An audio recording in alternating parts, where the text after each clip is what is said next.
brought the defense. Just a little opening is all the Dynasty need to press forward now.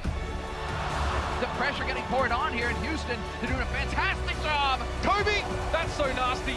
Oh, Sick shots from Linkster though. oh, kill him. This is all Fletcher's And playground. Rockus just seems to be getting kills left and right on this Zenyatta. J-Hawk better believe this guy's gonna deliver. He just murders the back line. Jake! Thank you, Jake. Perfect. And we are back with what should be the match of the week. Blizzard Arena, are you guys ready?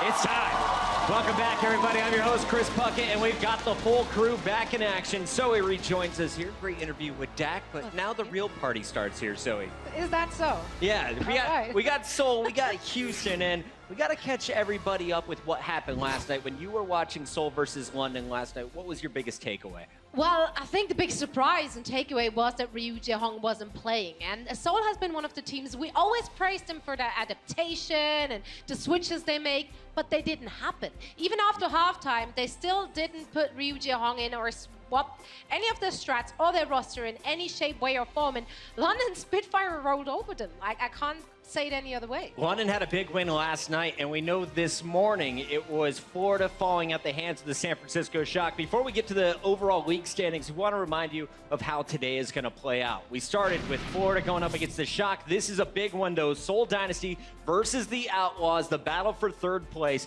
And later on, we'll see the Gladiators versus the Boston Uprising.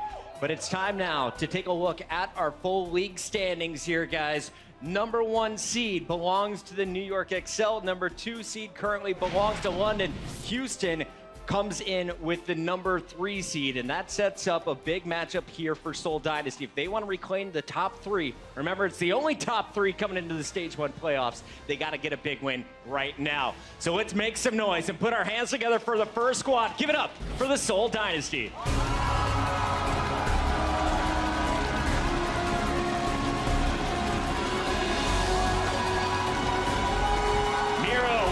And the boys taking the stage today, and this Seoul Dynasty squad started off 5-0, but their last 2 matches, they fell early. Yeah, they really did not look like themselves at all, particularly the support and tank play. The direction behind them was missing. They were all over the place, getting picked left, right, and center, abused by the DPS from the London Spitfire. But now that Jae-Hong's back in the mix, the head of the household should put everything in order.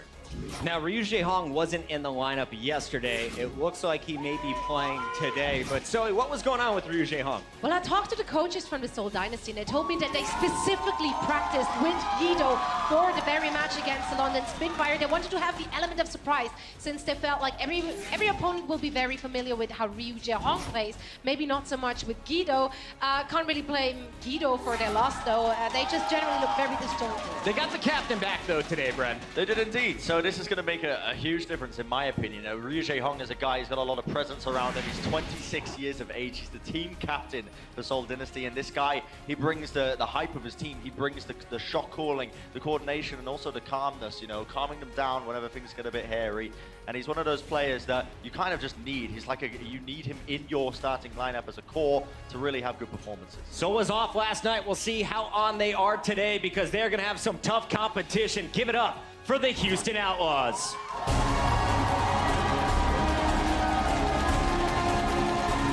The fan favorites representing Texas. So much support in this crowd, and they are going to need that support, because today they're coming in without a star player. But the Outlaws, this is one of the most dangerous teams in the league. They started 0-2. They've won 5 straight and went on a ridiculous 18-0 map run. In general, across the board, this is a team that you can really just peg as one of the best Western teams currently in the Overwatch League, for very good reason. Whole bunch of talented players across the board. But like you said, Linkster will not be playing today. Clockwork is in his place, that guy right there with the heart on his cheek. And honestly, I was actually relatively impressed with Clockwork's performance in the game against San Francisco Shock the other day. He had some big shoes to fill, but he ended up actually performing relatively well and working around the team. Can we circle back to the hearts on their faces for a second right here? Like that, that's incredible cute. But yeah, Clockwork filled those big shoes, and that was a last last-minute swap-up. Literally that very morning, Linkster said he's not going to come, and Rokos is actually also not feeling too good today. He's also been getting ill. I guess that happens if you're playing with the guys in a confined space. And we were talking with Clockwork earlier today, and he said, honestly, we don't even know if Rokos is going to be healthy enough to field. Yeah. The star support player is in the lineup. Houston is going to need him, and we got to talk about how these two teams match up a little bit, Crumbs. You have this Seoul Dynasty who is slowing down. Meanwhile, this Houston squad just seems to be getting hotter and hotter as this tournament goes on. Exactly. The implications for this game are pretty substantial because if the Houston Outlaws are able to go on this 6-game winning streak, that means that they're actually competing for the top dog spot. You could legitimately have them in the run as the best team in the Overwatch League, while the Seoul Dynasty, that was expected to be that, would be on a 3-game losing spree, which would put them towards the middle and possibly the bottom of playoff contention. Where's your gut going this morning, Bren? Who are you leaning towards? This is a tough one because Houston Outlaws, I genuinely, if Linkster was in this starting lineup, I would be leaning more towards him. But the way now that Seoul, now that I know they've got their team captain Ryu Jae-hong back in, you got to give them the advantage. And this is a team, you can't discredit them just because they had a sloppy performance against London the other day, because this is a team with tons of history. Back when they were known as the Lunatic High Squad, these guys were winning tournaments all day long. So, I mean, they've got a lot more history compared to the current Outlaws guys. I feel like that might just give them the edge. I do want to take a moment and look back at some of these issues for Seoul. When they were playing against London last night, they had several performance issues. And Crumbs, Brent, as we take a look at some of the gameplay, what were you guys seeing? So I think the biggest thing for me was Junkrat, and that's going to play a huge role in today's game because Prophet and Birdring were swapping out in Junkrat, and it was devastating the Seoul Dynasty. They were not able to deal with the spam coming out. The tires were having so much value that Seoul just fell apart at the hands of these DPS. And today against Jake, Junkrat is his signature hero, and that's going to cause as much trouble as he always brings to the table. Yeah. Speaking of Jake, I'd love to look at a few of this man's highlights. With Linkster out of the action, you have to think this puts even more pressure on the Star Outlaws player. Yeah, for sure. And in general, Jake has got massive shoes to fill now, but you made an excellent point about his Junkrat play and how Seoul really struggled to play against it. Now, I don't think it was entirely just that, because there was also the fact that the supports, you could tell they were uncomfortable running Guido and Toby. However, Jake on the Junkrat, he is going to have to perform big, and he has actually shown a weakness, and the fact that they can't deal with this sort of Junkrat Widowmaker composition. And it's a big boon for Outlaws coming into this match. It's a big reason why they are sort of in a position where they can reasonably take this match. Zoe, I know we are excited for this matchup. A lot on the line. Both teams playing for a top 3 position in the league right now. How are the teams feeling coming into this match? Well, I know for sure that the Seoul Dynasty are very hyped about this match. A lot of people who are out there in the interwebs might know that Seoul has been talking up the Houston lineup spot ever since this league started. They always were like mentioning Jake in post-game interviews, mentioned the Houston Outlaws and how great they are. And I know a lot of people speculated, thinking like, oh no, they're just trying to get into their heads. Like, they're trolling them. Like, this is like a big kind of troll. But they actually meant it. And looking at where the Houston Outlaws standing currently in the league, that was very justified. So I am super excited for this match. It's going to be a great match, and I see a lot of gold. I see a lot of green in the audience. Let's first hear it. Who is cheering on the Seoul Dynasty in this matchup? Oh, it just got loud in here. Who wants to see the team from Texas win a big one here for the Outlaws?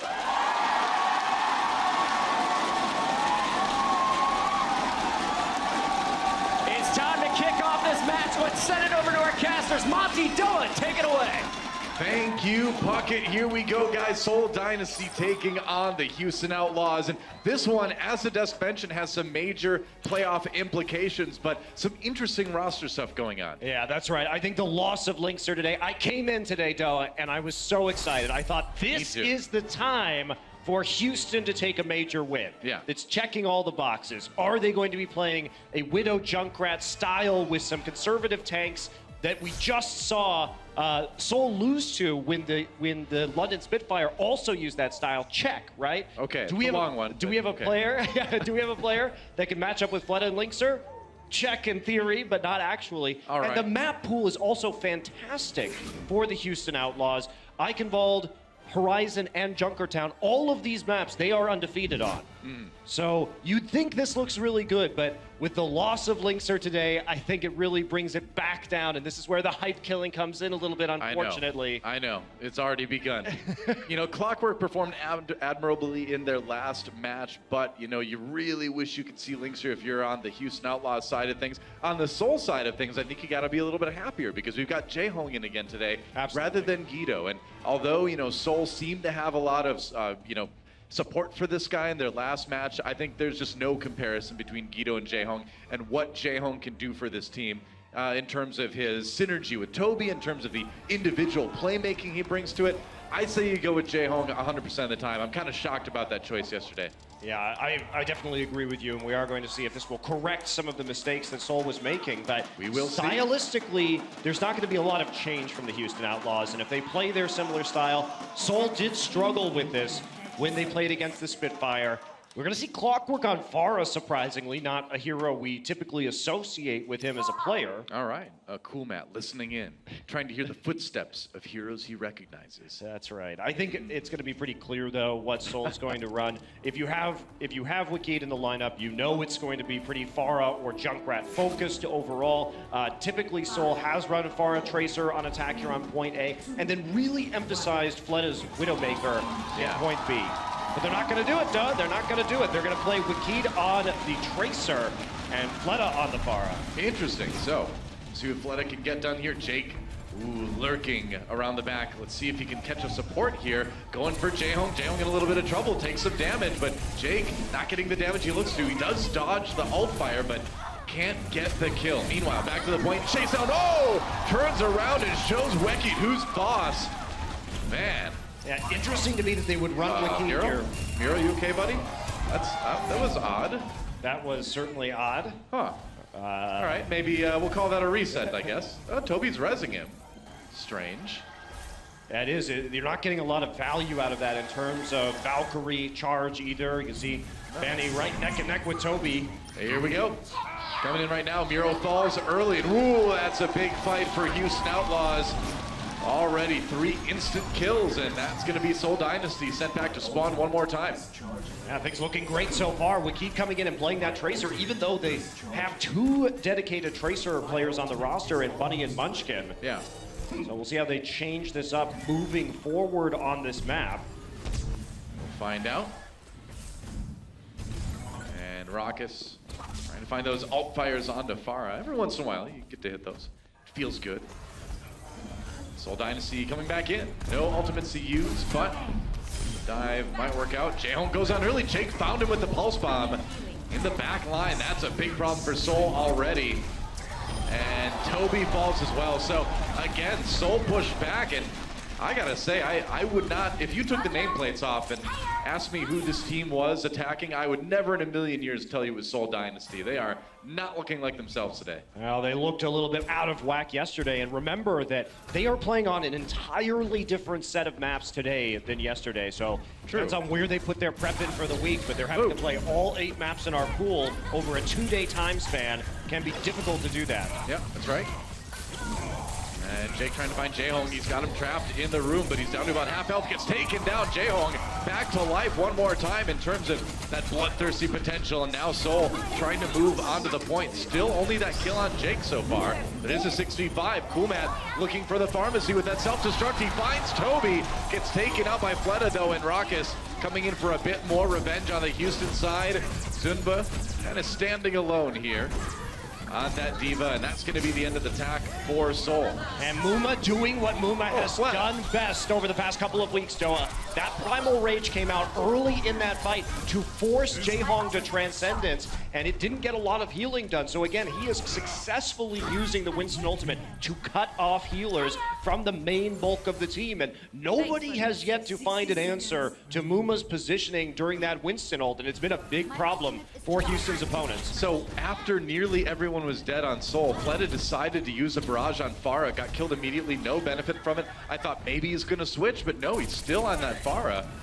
But things definitely looking a bit discombobulated for Seoul right now. Whoa! And Farah v Farah sometimes turns out that way. Fleda brought back up again, as is Clockwork. Jake still harassing those back lines. Zunba coming back to try to distract him a little bit. Soul on the point now. We'll see what they can do. Fleta, res one more time. I think that's Clockwork got Toby. For Soul Dynasty, and yeah, Toby falls immediately after that. They do get Muma though, so Soul's still in this one for the moment. In fact, they're getting the kills they need. Only 2 left. It's Fanny and Jake on the point right now, trying to stall this out for as long as they can. Clockwork will be resurrected. Oh, Jaehong again! That's 2 in a row. He's 1 against Jake. Bonnie brings him back up again with the Mercy ultimate, but there's not a whole lot of members of Houston on the point right now. We're into OT already. Jaehong finally pops that Transcendence as they try to clean it up, but no, the payload gets rolling right off the bat. And so, that'll be Soul Dynasty barely pulling out point A in the end. Yeah, just barely, like you say. Muma's Primal Rage not enough to get onto the point in time, and Jaehong. Dude, that's 3 in a row now onto Jake. Yeah, you can see that he's being boosted, damage boosted here by Toby's Mercy, and that is delivering in spades as he's picking up a lot of these kills. Fleta going to be sticking to the far. A lot of time we will see Soul play Widowmaker on attack here on point B, but feeling confident in what they've got right now. Jake is going to make the transition over to the Junkrat Clockwork on the Soldier 76 to help deal with this Pharah in the skies. Yeah, some solid swaps for point B here. Fleta harassing a little bit, but it's going to be hard to dislodge Houston from the top there without any sort of dive. See what Soul does. He's just going to come in. Yeah, he's got his tank supporting him. Maybe looking for an opportunity for that barrage, but Jake goes down fairly early. Fell in the moat, I think, there, and they're finally going to pick off Fleta. So Houston manages to hold, but that payload made a little bit of distance. Got through the gate at least. Still, you're going to be really happy with that if you're Houston. You nearly full held on this map. There's only a minute remaining for Soul to push. Yeah, Zunba dying really late too, along with Miro, is going to slow down this push even more. Fleta finally over to the McCree, so making that swap now, but they really need to push this in a hurry if they want to keep the map going. See that stat right there, 3 kills in a row for Jaehong onto Jake as Tracer. Not going to be happening so much anymore with the swap off onto the Junkrat, but still an impressive win rate in those duels. Fleta missing those crucial shots, but ooh, he finds the DMAC on it. Cool Matt, that's a helpful one, getting the Diva out of the way. Trying to get that momentum building for Soul Dynasty. They've got else to work with, but Houston, a plethora of power on the other side as well. Tactical visor in play from Clockwork. Muma goes down, support ultimates used. There goes Clockwork.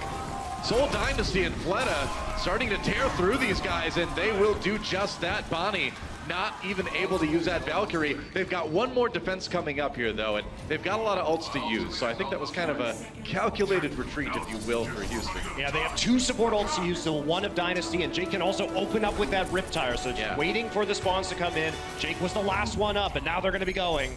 Yep, time to defend the payload. Not moving yet, there's nobody from Soul on it. There we go, now Miro jumps in as the dive comes through on the back line. Muma barely makes it back, but he's so low. Gets the heals in the end. Jake finds Wekied with that Riptire. We'll see if the self-destruct from Zunba can get anybody. Nope, they back off, come right back in again. And Rocket's down and back up due to the Valkyrie. Mercy ult's coming in now. Toby with his up too, and there's the Transcendence from Jaehong. Can they grind this fight out? It's gonna be tough, and now the self-destruct from Woolmat. Soul on the run, Zunba nearly demeched from that one, but somehow stayed in it. And they're gonna get it there. Wow. Whoa, that was close.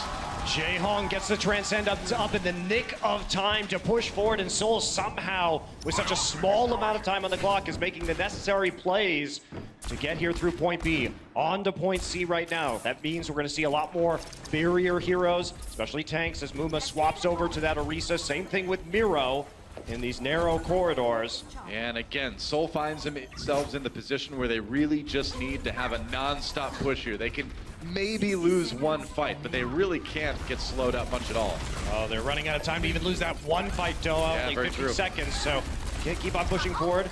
Fleta nearly there with the Deadeye right now. At least he can push them back. Clockwork taken out. That's pretty crucial, man. Getting that McCree out of the way is a big deal. Deadeye, can they break the shield with the self-destruct maybe? They get Bonnie with it, and there's a shot on Muma.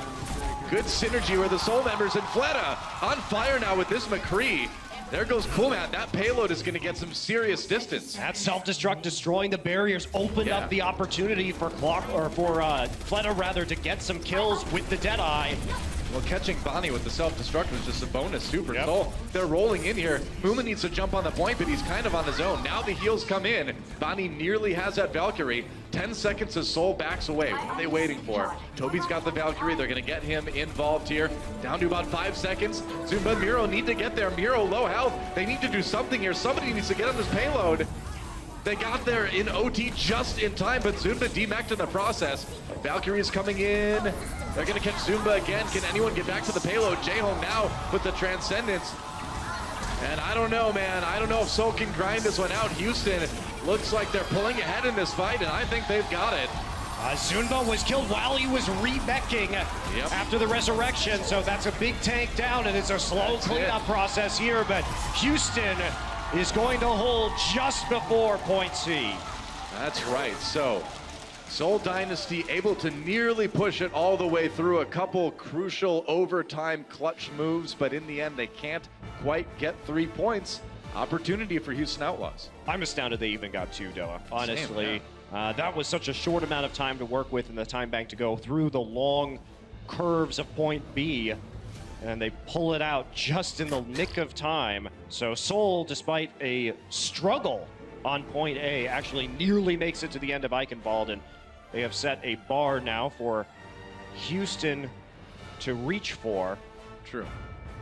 This has been a great map for the Houstons. They are the Outlaws. They are 3-0 on this map so far, and it has also been one of Seoul's worst maps. Yeah. So the Houston Outlaws, without Linkser today, without their star DPS player, they need to win this one for sure. This is going to really set the tone of this series and what the Outlaws are capable of without running Linkser.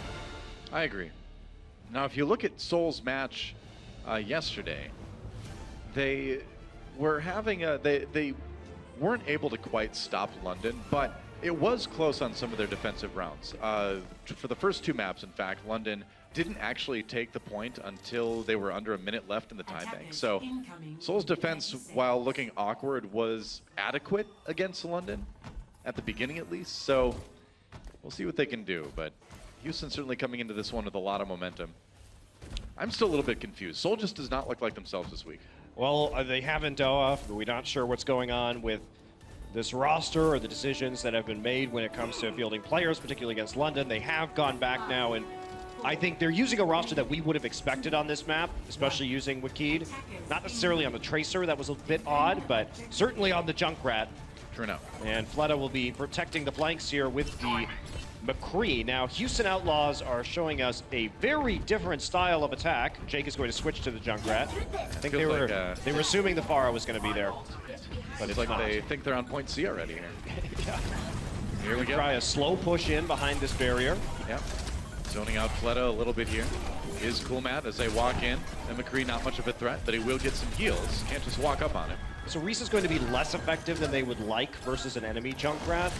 But they're sticking with it for the moment. And they have Jake. slowly pushed forward. Jake is going to get a flank here. He's going to get Wakid with the mine. And he is so good. Now he's zoning out Jaehong as well. Going to be hard to get past that trap. There it is, destroyed. But again, the zoning is real. Zunba does get clockwork though.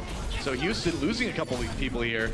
And Operation Kill Jaehong is basically all Jake is doing. In the meantime, his team is taking the point. Jake did a great job of getting a kill onto a DPS and then zoning out the Zenyatta. Yeah. Made it so it was only Miro and Fleta left. That was very fast, Houston Outlaws, and they've got tons of time now. Yeah, they absolutely do have an enormous amount of time to work with here. And they're going to get it moving through this portcullis and on towards the castle. So we see no swaps coming yet. Muma maybe staying on this Orisa for a while. The Outlaws, yet in their match earlier this week, were preferring to sort of just stick Muma on the payload on the Orisa and have him ride it out. Yeah. Well, it's certainly been working. Hero taking some shots, and watch out for the Deadeye coming in from Fleta, but no kills out of that one, it looks like. And Soldier's playing this one pretty conservatively. Yeah, Houston is just so patient. Oh, Jaehong. Ooh, that was close. And slow with these attacks that they've been running. You can see that Clockwork really does understand the strategy. Teams have said that it wasn't hard to field Clockwork because he already understands the tactics and the teamwork that are needed in order to enact their plans. Wow, how about that move from Soul just there? Zunba and Jehong kind of trapped in the room, and they come out, charge right in. They have the Transcendence, get a couple kills there, but that's going to be enough to push Houston back. Yeah, holding on to a lot of ultimates as well, so Yeah. Soul being quite conservative. Just good coordination. I mean, they kind of used Zunba as a jailbreaker to just push through the Outlaws, and only had to use that Transcendence just to get Zunba back into the teams safely. Yeah. I'm curious what they're going to do, what Outlaws are going to do with this Orisa. They're really prioritizing holding on to him for the time being. Miro lurking above, getting some free damage, and then using that Primal Rage right away. Oh, Jake barely gets out of the way there. From that self-destruct, Cool Matt pops his as well. Jehong does get the supercharger immediately. Muma falls to the Riptire before he's brought back up again. Toby in trouble again. Oh, Jake. We've seen him use that move before, and it's been effective, but this time around doesn't work. Fleta gets two. Gets a D-Mac on the Cool Matt.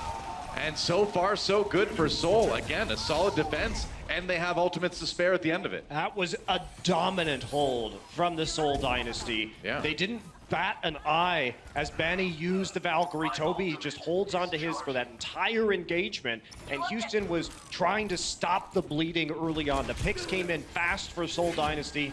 They ended up using the self-destruct just to remech, and then the Valkyrie to try and bring back up a couple of the players who were picked off, but it ended up in a 6v6, and Toby didn't even have to counter with his own Valk. Yep. So this is looking like a long hold in progress for Soul, making up for the time they lost after giving up the Ghost so quickly on their initial defense. They need to keep it up though. Oh, and Jake finds two, including Toby, who had just popped his Valkyrie. That's not good for Soul at all. That is a clutch kill. It's exactly Yeah. what you need if you are the Houston Outlaws to keep moving with this one. Eliminate the Valkyrie and the Mercy at the same time. That's exactly what Jake does on the Junkrat, man. He has been so clutch on this hero all season long, and that's going to pave the way for most of Point B for Houston. Wow, it's hard to overstate how much time that buys you in this situation, because you need a big time play like that, perhaps a mistake from one of the support players, and as a result, they may go ahead and cap Point B. That's right. He's just going to charge through them with the Tranquility. You're not a bowling ball though, Raucus. You are a healing ball, and Wiki just waits out the ultimate, gets the kill there. Can Houston finish this one? Ooh, ult's coming in from Soul. They're throwing everything at him right now, and it may be enough to stabilize. They will, but no ultimates remaining now for Soul. There's not a lot for the Houston Outlaws either. Still, Soul will stay in control of the payload for a little bit longer. Fleta's pushing up right now, trying to plink away and chip some damage off the members of the Houston Outlaws. Slow them down as much as you can as they're coming in. As you can see from the stat there, Fleta certainly having a good round on McCree. Weki, though, finding the sure shot against Jake's Riptire there. Ooh, gotta be careful. Helix Rocket does some serious damage. All right, attack visor, we'll see what they can do. Ooh, man, Fleta got really low up in the top. Now the gun turns towards Miro, who is on his own, taking out Houston with two already. Jehong falls to the Primal Rage from Muma as well. Zunba charges in, but doesn't have any support. He'll go down. Toby brings Jehong back again. But on their own, without those tanks, there's not a whole lot they can do. They're still going to win this fight, though, in the end. Toby used that Valkyrie to, again, bring back people who were picked off at the start of that fight. Yep. Oh, Miro gets back just in time, and he's got his Primal Rage. I can't believe Houston wasn't able to push it through just yet. He's going to fall. That should finally do it. But Soul does manage to buy themselves a little bit more time, but Houston still with a minute 40 here. Yeah, good hold on B. They got about 4 minutes of defensive time, but the Outlaws still going to be in a good position here to match the payload distance and beat it of the Soul Dynasty. So coming in right now, Jake. It's another Riptire already. Miro swapping over to that Orisa. Muma is staying on the Winston for the time being. Well, he's over halfway to his Primal Rage, so maybe that's the philosophy there. You get it, you push people back, might work. Here comes a Riptire. Is Soul ready for it? I don't know, man. No, they're not. Miro and Fleta taken down. Here comes... the counter! Whoa! Wekied! You know, that's not the only tire in town, and Wekis does a bit more damage. Houston striking back immediately, though, with the Mercy ultimate, or rather with just a res, and they're going to come right back though, with he these kills. gets another It wasn't two. enough. Jake actually redeemed that fight by picking up more members of the Seoul Dynasty. The back-to-back tire wars are won by the Outlaws at the end. Zumba gets there. They need the rest of Seoul to show up, though, if they're going to try to stop this one. 40 seconds left for the Houston Outlaws. And the last-ditch defense by Seoul, I don't know, man. Miro back on the point. They need to get a Toby's healer there dead to with keep the them up. Valk. Dead again, and that is it. Houston will take Eichenwald. Toby died at the end with the Valkyrie. Both of the Mercy players, Vanny and Toby, had gotten the Valkyrie up, but Toby dies again. A couple of critical pickoffs on Toby really changed the tide of that map and push everything in the Outlaws' favor. And they're going to go up 1-0 in this series. Impressive stuff from the Outlaws, as we were expecting here, but Jake, man, that guy on that Junkrat, if he could play it every round, every map, that would be a force to be reckoned with. But it was enough here on Eichenwald. Houston jumping out to an early lead in this series. I think we're in for a good match either way. Don't go anywhere. We'll be back with Assault right after this. 바로 가서 내 거 쓸게 이번에. 디바 형, 이거 준바 형 정글에 날라오는 거 조심해. 야, 앞으로 당겨봐 이거. 앞으로 당겨봐. 아, 죽었다. 괜찮아. 죽었어. 뭐야? 밑에서 싸웠다. 밑에서. 괜찮아. 버티면서 해봐. 버티면서. 야, 나 화면 볼 수 있는데. 화면 비벼봐. 비벼볼게. 디바. The Overwatch League is brought to you by T-Mobile, America's best unlimited network. Omened by HP, the official PC and display of the Overwatch League. And by Intel, the official computer processor of the Overwatch League.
Ladies and gentlemen, give it up for the Houston Outlaws. The Houston Outlaws are the ones that are spearheading the charge for Western team to actually contend for the top. I really believe in a lot of the players on the team. I think they're some of the best players in the whole world on their positions. But the Outlaws are looking off the trot. The gunslingers now looking up the ante here.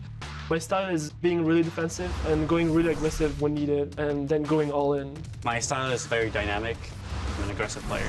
I don't underestimate when I say that gaming is quite literally my life. Then the Outlaws will claim the first map. What I want most is the team to be cohesive, to understand the game on the same level, and that takes time, and I want to focus on that. It's celebration time as Houston rolls forward. A big thank you to all our fans. All of your support really motivates us to do better, and we're not going to let you down. Well, Houston definitely not letting their fans down yet today. They are up a game over Seoul Dynasty already in this pretty crucial match. Looking forward to the playoffs here for Stage 1. Absolutely, and based on the eye test, you have to say this is the map you most expect Houston to win. Yeah. It was close though, so that makes me a little bit worried though of how the rest of this is going to go out. Mm-hmm. I mean, that's the thing, is Eichenwald did go Houston's way, but it wasn't dominating, you know? I mean, Jake had some clutch plays. They pulled it through in the end, but Seoul had such a good hold on point B that I think they showed this is going to be a pretty close match overall. And this next map, both of our teams are undefeated on Horizon, and they both play a very interesting style.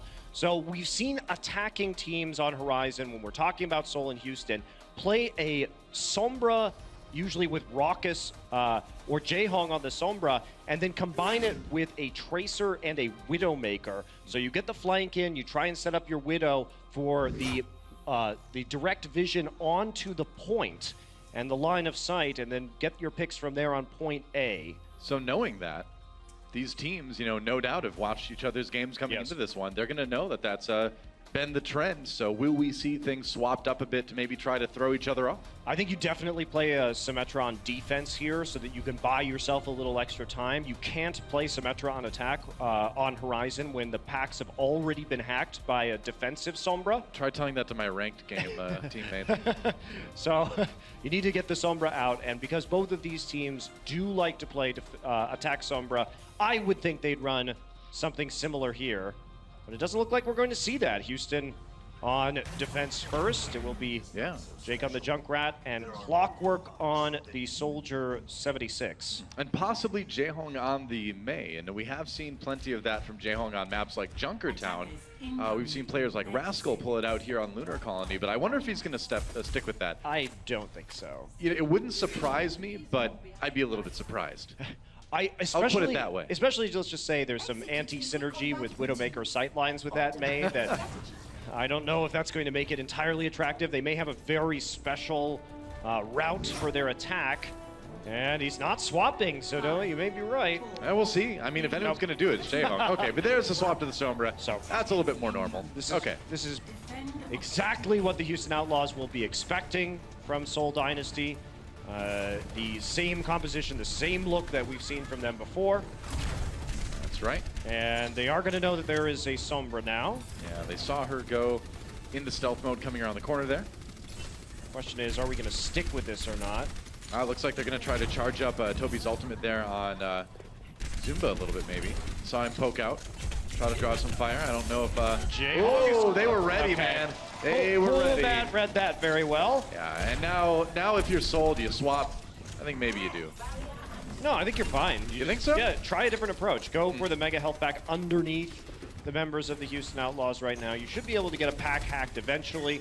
Coolmat is actually standing pretty far on the flank. He's actually waiting in the running path on the right-hand side of the mini health pack for the Sombra. So you can see him over on the far flank. They're going to try to draw him up, but instead Zumba just gets demeched immediately. It's not going so well for Seoul just yet. Jaehong less than half of the way to the EMP. I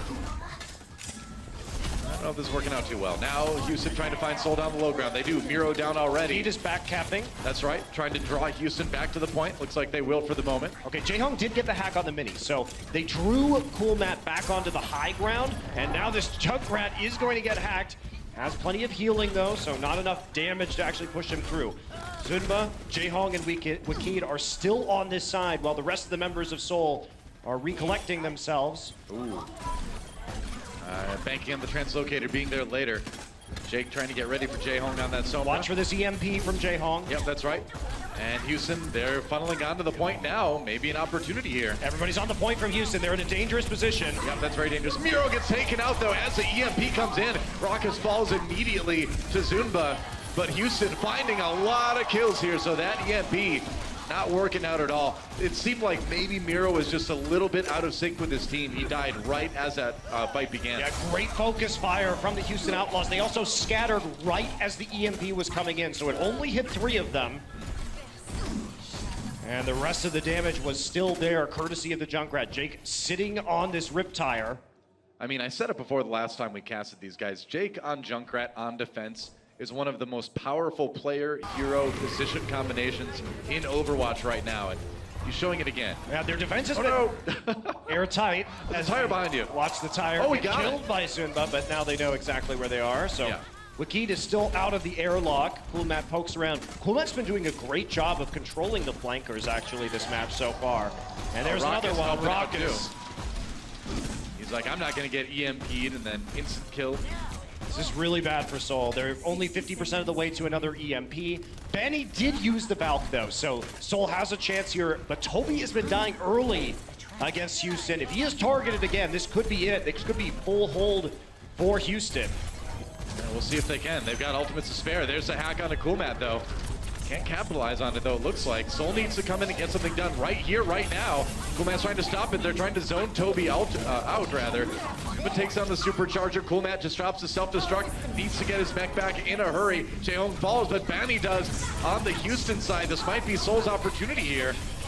They need a bit more. 20 seconds remaining here. It's D.Va versus D.Va. And now Weki coming in on the Tracer to try to help out a little bit. Raucus goes down. That's 2 supports out of the way. Houston Outlaws faltering a bit here at the end of point A. Jake, half health. Off of the point. There goes Muma. Getting low. Needs to get to the health pack if he can. Soul just scrambling. It looks like they might be able to grind this one out, but no, Houston been back on the point right now, and they killed Jake's rip tire. That is crucial. EMP for Jae-Hong. He's gonna get everybody with that one. That was a big one. That was a good one. Fleta gonna clean it up with a big Dragon Blade 2. Now that helps. They tried to get back onto that point.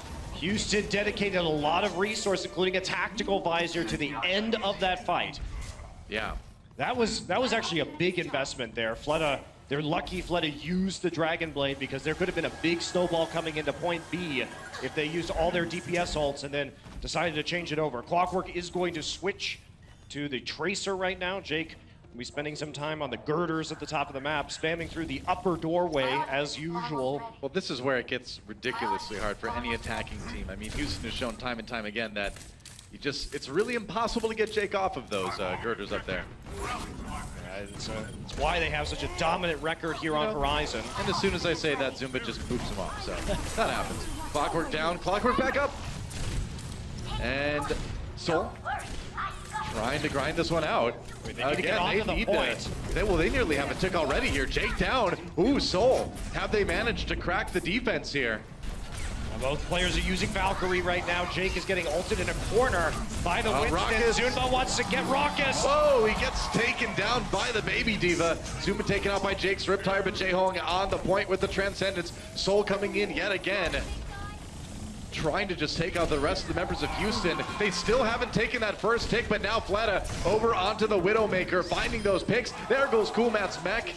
And Raucus maybe in a little bit of trouble here too. No shield protecting him. That's 1 tick. Soul nearing 2 ticks here on point B. Bonnie a little bit on the low side. They got to be careful here. Wow, that's a fast ult for Fleta's Widowmaker. Oh, Weki comes in with the double pulse bomb killed, and Banny is one of the victims. They cannot lose that Mercy. That may just be it. Fleta swapped back. Oh, I don't know. Maybe not. Fleta swapped back to the Widowmaker, though. Allowed Soul to get 2 of those points. Comes in on the Genji. Decides, hey, we're starting to get an advantage on this point. I know I'm not going to have any pressure, because Houston Outlaws are scrambling to swap to other heroes, and also to make sure that they're staggering themselves on the point to delay as long as possible. They're not going to have the energy to deal with me on the Widowmaker, and he gets a couple of very big support kills that end up getting them nearly all 3 ticks. Whoa, Zumba pushing Jake right into the sights of Fleta. Doesn't get much better than that for a combo. Coolmat on the point now, just trying to keep his team in this one. Soul gets pushed back again, but you know, both times they've attacked now, they've been able to knock Jake from his lofty perch. Yeah, they know exactly how the members of the Houston Outlaws like to play their point B defense, and they're focusing that right now. Beautiful combo. Well, that's the thing, is everybody knows how Houston likes to do it, but so far, Soul's the only one that I've been able to see actually get Jake off of that top girder there. Yeah, it's been impressive, and especially the setup with Fleta, of course, on the Widowmaker. Soul's going to be coming in with 5 ults right now. Wow, they're going to kill the Riptire. That's a lot of Riptires that have been shot out from under Jake so far this game. Fleta with another clutch shot onto that one. Soul with a lot of ults coming into this. Clockwork finds the kill onto Fleta though. Soul short-handed. They're going to bring him up and take down Muma in the process. Jake on the run, going to try to come in from behind here. Clockwork push out that fight too. Now the Transcendence comes in from J-Home. They've nearly got it. He's low again. That pulse bomb could be crucial here. If he can stick a good one, he puts on the Zunba. No, it got eaten. It got eaten by Zunba's Diva. It got eaten, and Cool Matt is also going to get team back. Can Banny come in here and be the hero, resurrecting tanks? Well, he brings Muma back up. Can he stay alive? No, Zunba's right there for the kill. And Miro just zoning everybody else out. J-Hong decides he wants a couple kills for the stat line as well. And they may just have it. That's it. Soul grabs 2 points with 10 seconds left on the clock. 9.7 to be specific, but they've broken the Houston defense on Lunar Colony. I don't think we've seen that happen in a while. No, and especially again, Soul in the last second. We saw them on Icon Ball nearly getting full held. Once again, nearly getting full held on Horizon, and somehow still getting both points. So now it's up to Houston, see what they can do on attack. This is just how Soul seems to operate, where no matter who the opponent is, heart attack. No matter who the map is or what the map is, they will take every point in the very last second. So. It is. It's a stressful team to watch if you're a fan of Soul Dynasty. Absolutely. And I'm curious what we're going to see, if any, in terms of adaptations from Soul on defense. We've actually seen them play quite a few different things.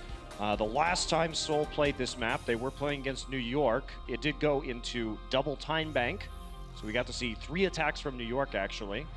And on defense, they were swapping between what we see here, which is the Junkrat Widowmaker, more of a pick composition. Yeah. And then they were also playing Genji Tracer Dive, but notably, the attack was that quad tank Moira Slambulance, so it was a bit different than what we're probably going to see from Houston, which is the Tracer, Sombra, and Widow that we also saw Soul use. Yeah. All right, well, Houston Outlaws, the nice thing for them is that they have a chance to set a better time than Soul if they finish pretty much at all. I mean, you're not going to get many times between 10 and 0 seconds, so if Houston gets some momentum going, they might put themselves in a great place for time bank, but they got to do it right here, right now. So note that Wakid is actually on the flank. He's going to be looking for the Tracer or for the Sombra, and we'll see which approach, whether it's towards the Mega or the Mini health pack, we'll be seeing from Raucus. It actually will be Jake coming in first. And that Tracer manages to avoid the shots of Fleta. Raucus is packing the Mega health pack right now underneath Soul. Here come the tanks. Fleta backing away off that high ground. Right into the waiting arms of Jake, though. He was there on the Tracer for a moment before backing away. Ooh, and that's a Widowmaker from across the map. Fleta looking out for Clockwork there. Zunba D-Max. Weki gets the kill into Jake in the meantime, and Soul falls back to the point. They need to keep trying to defend this one, but that Widowmaker is certainly scary, especially after you've lost J-Hong already. Weki, only 11 health remaining. He can't stay up, and this may be a pretty quick point A for Houston. That was a great execution from Houston. They distracted them by using Jake on the Tracer to start things off, get the hack underneath, and then they bring everybody else from the members of Houston up onto the high ground. Yeah, a little bit of a delay, but it's a clean attack, though. And what I love about watching the Houston today when they've been on attack, everything is so methodical. They may be a bit slow in the setup, but it's always executed when they pull the trigger extremely well. Yeah. Props to Clockwork again for putting on a lot of pressure with that Widowmaker. You know, Jake was down for a little bit, so it was on him to hit those shots and do the damage. He's been stepping up, no doubt about it. Raucus also didn't have to use the EMP, so he's going to be coming in right now. And that is a Riptire onto the high ground. Cool, that is correct, but he'll get his mech back. He's glad that he's not old Diva a few patches ago that you could die your own mech. Lucky falls early though. Jake finds that kill. Clockwork killed off by Fleta though in the Widow v Widow. Coolmat chasing tanks around, but Miro gets back to spawn for a bit of help. Now Coolmat demechs as he tries to go deep. Not gonna live. Jaehong finds 2 kills both on the mech and onto Coolmat, so it looks like Outlaws are gonna have to go back to spawn for now. They are pushed back. Clockwork gonna use this opportunity to switch back over to the Soldier. I doubt we'll see Raucus continuing on this Sombra either. They need a little bit more healing, and yeah, that Orb of Discord to focus down targets quickly as they respawn. And there it goes. Yeah, swapping over now. So going back to more standard composition. And the Houston Outlaws will not be getting any ticks even, unfortunately for them. So it looks like we're in for a long attack round now, as everybody's gonna have to be getting some of these ultimates back into shape in order to make a dedicated assault. Oh, Muma down. Fleta finds the kill there, and Coolmat nearly taken out. He is demech'd himself. That's both tanks out of commission now for Houston. And Seoul Dynasty gonna stop that push before it begins. Fleta back on the Widowmaker. I wonder how Houston's going to handle this. And it's going to be Jake onto the McCree. Yeah. So they want to try and get some more long-range damage down. Not going to be jumping in the face. Jake, of course, can play the Genji if he wants to, but decides that they want to really just put a lot of damage in from the high ground. No one can hide. Give it a try anyway, yeah. All right, Fleta uses the ultimate to get a bead on where the Houston Outlaws are setting up. Weki near that Riptire. And sticking to the Orisa too, this is really interesting. But that Widowmaker against the, basically the barrier where the Soldier and the McCree can stand there is going to be effective, and Toby will fall first. Yeah, catches a Helix rocket. Soul goes in to try to push Houston back, give him a little bit of time to respond. Fleta looping around the outside. Can he get the kill onto Mercy? They're going to push him back. Self-destruct comes in. Oh, he gets hit with the flashbang, but Jaehong right there with the Transcendence to keep him up. Can he get the kill into Jake? They can't. Jaehong helping out with that after the Zenyatta ultimate ends. Fleta, meanwhile, though, finds himself behind enemy lines. Oh, but mission kill Jake is a success. He falls himself, though. And so Houston giving about as much as they've gotten, but they will have to regroup. Houston thought they had a chance after taking down Toby and Banny having the Valkyrie to take advantage of that little opening before Toby was going to revive.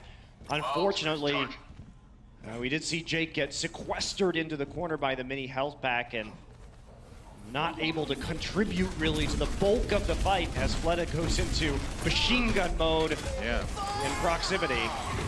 Riptire time, Wiki coming up from behind. Oh, and he gets there, 3 kills. They thought it was gonna come on from high, but the tire came from below. It's a tire, that's where it should come from. Rolling on the ground, right? That's right. It's where you expect the tires to be, not falling from above. That's right. But in Overwatch, things work a little bit differently. More Mad Max rules here. Yeah, well, Jake had a great tweet the other day. He said, TF2 trained me to aim, and Tony Hawk's Pro Skater trained me to rip tire. It's actually really good. You can't argue with those skills, yeah. Sit grind. Fleta, watching for people coming in from the low ground, gets a shot off on the Coolmat. Houston Outlaws with 1 ultimate here, as Soul has 1 as well. Bonnie really close to that Valkyrie, though. Right now, the Outlaws are really flailing for an answer to Fleta's Widowmaker, and I'm not sure that Clockwork going onto the Widow is exactly what you want here. I think if I were Houston, even though they don't typically play it, I'd be thinking more about the full dive. Can we run the Tracer and the Genji together? Can we get into the back corner where Fleta is typically perched and see if we can get rid of him to start things off? Well, there hasn't been a ton of pressure on Jaehong as well, and when you don't pressure Jaehong, he just keeps doing tons of damage to you. So, oh, there's a shot from Clockwork. That one worked out. Fleta, meanwhile, again on the side, has to watch out. They're going to pop the Transcendence on the Houston side. Now the Widow do. Clockwork looking for some shots. Fleta up on the high ground to try to stay alive, but Houston coming out ahead so far in this fight. Jaehong not going to be zoned out by that self-destruct. He's going to try to prevent Houston from getting any time going. And that gives Toby enough time to bring Weki back. So with Muma and Banny over in the corner. Oh, but Jaehong caught by Raucus.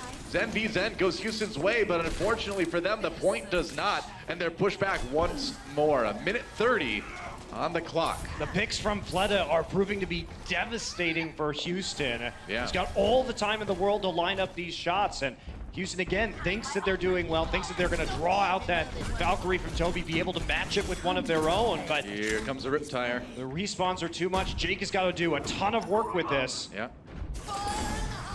There it is, Zumba right there. Oh, the tire taken out again. Zumba was so ready. Gets trapped. Is he going to actually get away? He is. What in the world? I think Seoul Dynasty may have Jake downloaded here. Didn't look like it on Eichenwald, but they are clearly prepared for Lunar Colony. Clockwork with a couple kills, though. Yeah, he's going to get Fleta, so that's a nice start to this engagement. They still have 45 seconds. Yep. Miro's going to use the Primal Rage just to knock people back and stay alive. Actually, not stay alive. Jake will chase him down. Jake again switching heroes. Back to double hit scan with the Soldier 76 and the Widowmaker. One last attack for Houston. Toby has the Valkyrie. Benny needs to get his soon. I like the swap onto the Soldier 76 because you've got the supercharger from Muma. So having that powered up 76 may just be what they need if Jake can stay alive to get that point, but they need to make something happen right now. Less than 10 seconds remaining. Here we go, Seoul Dynasty. That Valkyrie gonna be crucial for Toby. Can they get there? Oh, Zumba with the supercharger and Muma taken out. Rockus comes in with the Transcendence, but Seoul just backs away. They can wait it out. They've got time now. Jae-Hong with his. Houston Outlaws in a lot of trouble, but they are getting the kills until Toby comes in with the resurrections on the Valkyrie.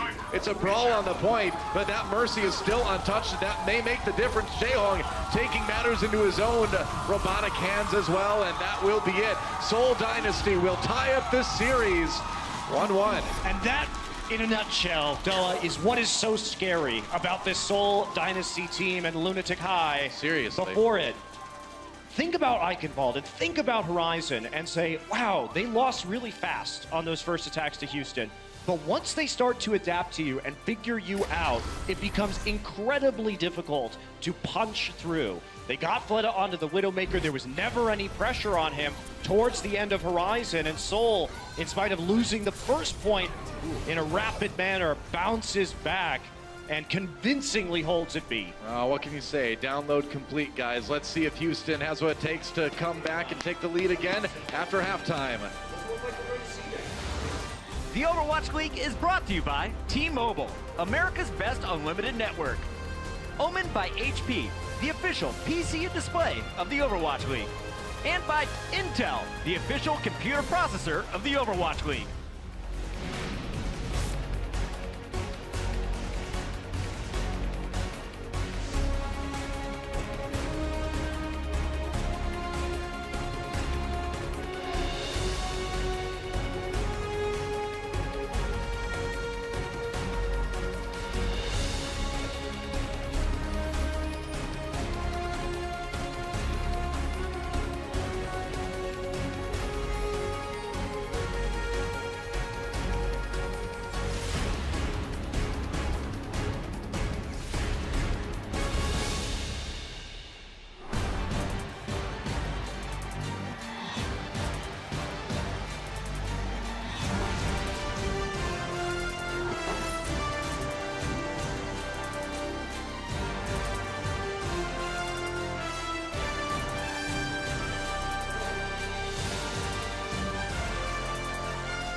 It's halftime, and we are all tied up here in the Blizzard Arena. Seoul Dynasty with a ridiculous defense will make it 1-1.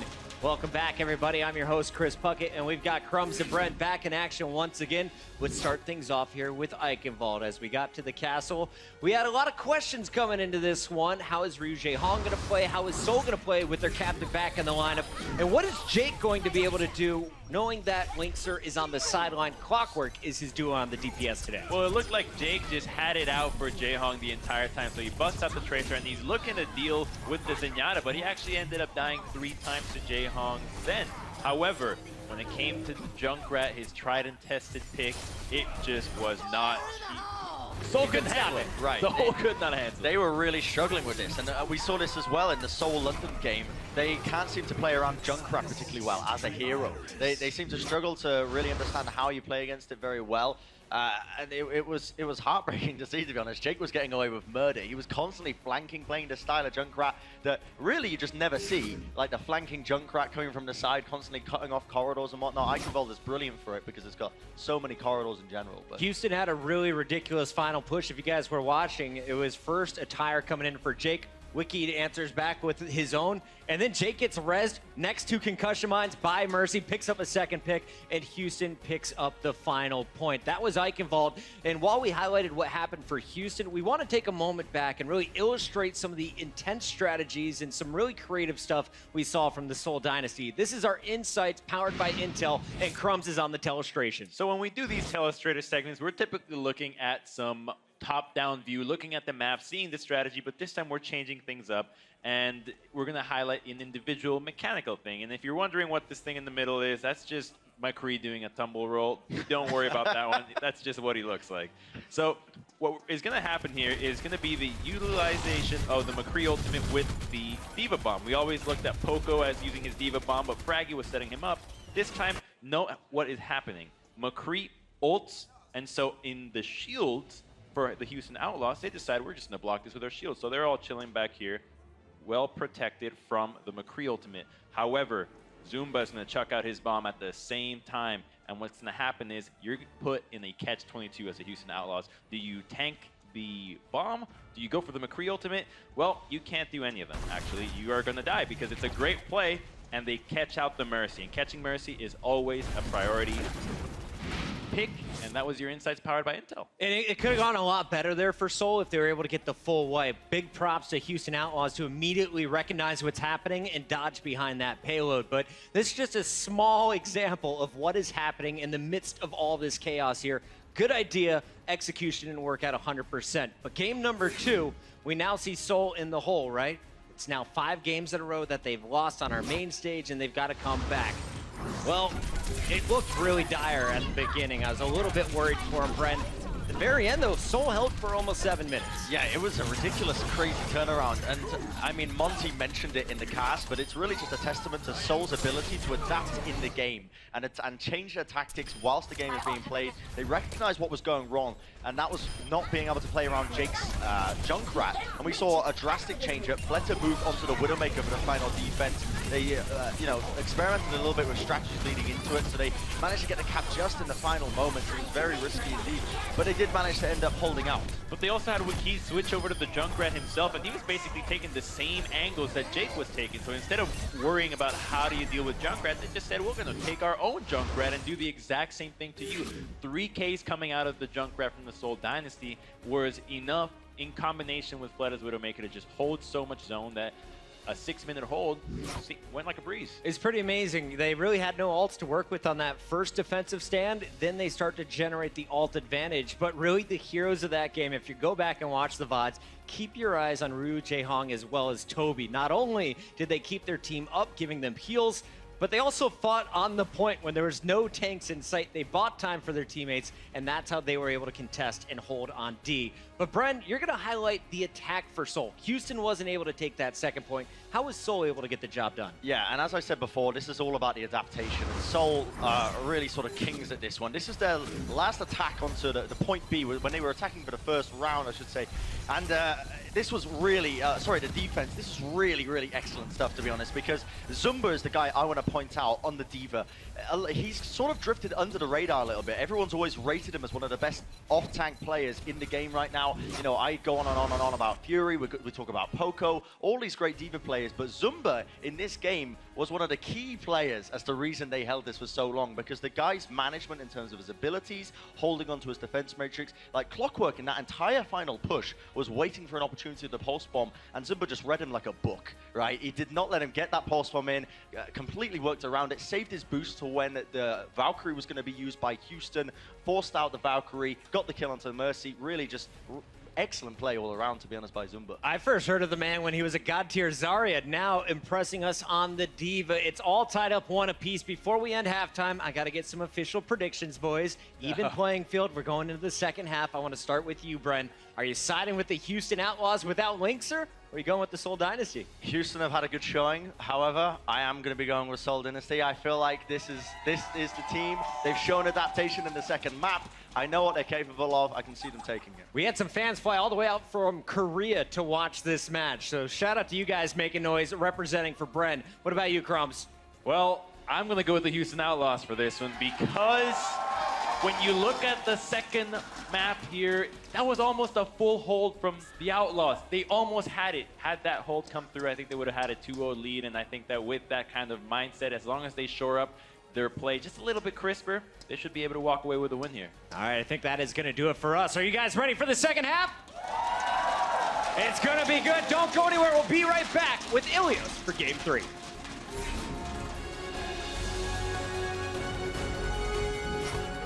The Overwatch League is brought to you by Sour Patch Kids. Sour, sweet, gone.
Houston has brought the defense. Just a little opening is all the Dynasty need to press forward now. The pressure getting poured on here in Houston. They're doing a fantastic job. Kobe, that's so nasty. Oh, sick. Shots from Linkster though. Oh, kill him. This is all Fleta's And playground. Rockets just seems to be getting kills left and right on the Zenyatta. J-Hawk better believe this guy's going to deliver. He just murders the back line. Jake. Thank you, Jake. Perfect. Oh man, guys, we are in the middle of a sick match right now between Seoul Dynasty and the Houston Outlaws, tied up 1-1, but we are going to Ilios. And you and I were talking about this during the break. Control hasn't exactly been Houston's strongest map type. No, it hasn't. And I think as we look at our substitutes here, it will be Munchkin in for Wiki, so bringing the dedicated tracer in. He's going for the Surefour color of hair, apparently. Yeah. And Boink in for Bonnie, Of as course. Houston often does on Control maps, right? Yeah, but as I was saying, Houston has not been spectacular on Control overall, and this is where you really get worried because it is going to be Ilios. Right. And if we end up with Ruins, that's where you want Clockwork, or you want Linkser in very badly to try and contest with Fleta's Widowmaker. That could be a deadly point for the likes of the Houston Outlaws. And Clockwork has been good. He's been stable. He's been Absolutely. solid.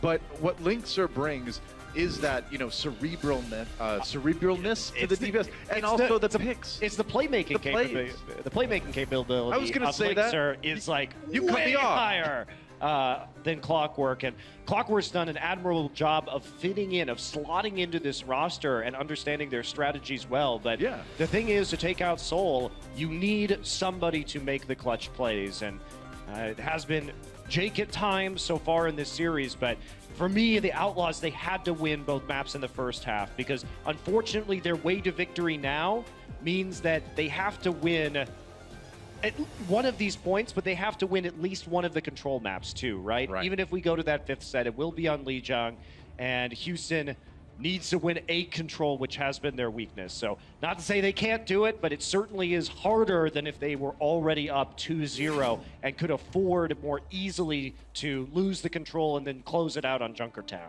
Yeah, historically, it has been tough for them. Just a reminder, Fleta still leads the league in rocket direct hits on Ilios. He's been spectacular. 5% too. That is such a ridiculous percentage. It will be Lighthouse. Clockwork now on the Pharah. Interesting that they would put him on Pharah and Jake on Tracer. Normally we see Jake playing the Pharah on this lineup, and Clockwork has been known as a Tracer specialist. Clockwork is also down here. Rez comes in, but now Bonnie on his own. Did not survive. Didn't even get the res off actually onto Clockwork, so this may be an early, easy point take for Seoul. They lost Jae-Hong to Jake, but you can't take the point as a solo Tracer. Not with the rest of the team alive, that's for sure. Jake is still up, and he's on the side of the map of the Seoul Dynasty. Almost 1v1 Munchkin right there. He's still lurking around trying to deal with the flank, but he's going to be rejoined by his team now. Fleta high above the action here, trying to find a shot onto Clockwork. Oh, he comes down, misses him just barely. That's a shot you need to hit, Fleta, and for someone so accurate, you don't. Okay, maybe he heard me here. Yeah, he heard me. He heard me. I'm sorry, I'll never say it again, Fleta. Although Houston did flip the point back for a moment, but Seoul crushes the fight. Gonna take it right back. They did lose 10% in the process. I mean, Fleta's been ridiculous so far on this Pharah. He's already done over 1,000 hero damage in this map. Clockwork only 300, so over triple the damage of Clockwork so far. Crazy. Well, it's a tough ask to ask anybody to play against Fleta's Pharah on this map. Clockwork doing what he can. Houston trying to flip this point back again. They were able to sneak it last fight for a little bit. Miro getting low, taken out. Nice mid-air shot from Clockwork to finish that one. And now Fleta does need to play this defensively. Toby brings his tank back up, though. Here comes a self-destruct. Fleta, can he get away? Oh, he's so far away, it doesn't even matter. And with Jake falling and the rest of Houston falling back, that's going to be about it. He's going to have to just dump the mech straight into the ocean. Whoa! Clockwork attempting to get away. Wow. Marcus is still alive, though, to heal him up. I mean, he knows he's not playing Widow anymore, right? It's like he's playing Widowmaker with rockets right now. Hit scan Pharah, the Fleta special. No kidding. That's a scary thing. Yeah, Fleto's up at 6,500 damage right now per 10 minutes. So still doing quite a bit. He's still at triple the total damage of Clockwork. Yeah. Oh, and another shot! Jeez, that is Are ridiculous. you kidding me? It's like the third mid-air kill from Fled on the Clockwork this round here. And now we're up to 96%. Soul nearly has point A. The reses have come in. Boink using that sound barrier, but they haven't been able to flip it just yet. We're into OT now. Fleta waiting for that barrage. He's going to come from behind here. He may not even need it. That's a good opportunity for it. Raucous movement going down. That's 3 for Fleta. And it looks like Soul will be able to take this one at some point. Eventually pushing back the Outlaws. As Cool Matt falls, that will be it. And Soul Dynasty takes about as dominant a point A here as you could hope for. That was a disgusting hard carry from Fleta, Doa. No kidding. 3,200 damage in that round compared to Clockwork at 1,100. Yeah. So just dominating the skies, the ace pilot, taking Clockwork right out of the mix. Well, I mean, you saw that too. Clockwork was having to put all of his energy into being evasive and just not being hit by Fleta, that Fleta was able to do so much more in terms of damage on his own and then chasing away the Pharaoh when Clockwork came in. Yeah, it's tough, man. I mean, to ask anyone to go up against Fleta's Pharaoh on that map, and that's why. And we are going to go into Ruins now, well, where he will be on the Widowmaker. Clockwork will try and match him here. Oh, he's already kill got Boink Boink already? What? Fleta is putting the ill in Ilios, man. This is a crazy performance already. Both players were in the temples on opposite sides, and he hits the shot immediately. Yeah. Yeah, look at that. 9 kills and 1 death, 3 kills on the opposing Pharaoh in that last point on Lighthouse. Fleta looking a little bit untouchable right now. Houston Outlaws coming into the point. Soul trying to take this one first. Ooh, doesn't get the shot onto Raucous like he was hoping here, but Cool Matt, or Zumba rather, demeched. Good start for Houston. They've got the Diva out of the way, but they need a bit more. Zumba down, and now Fleta under fire. Jake trying to put some pressure on him here.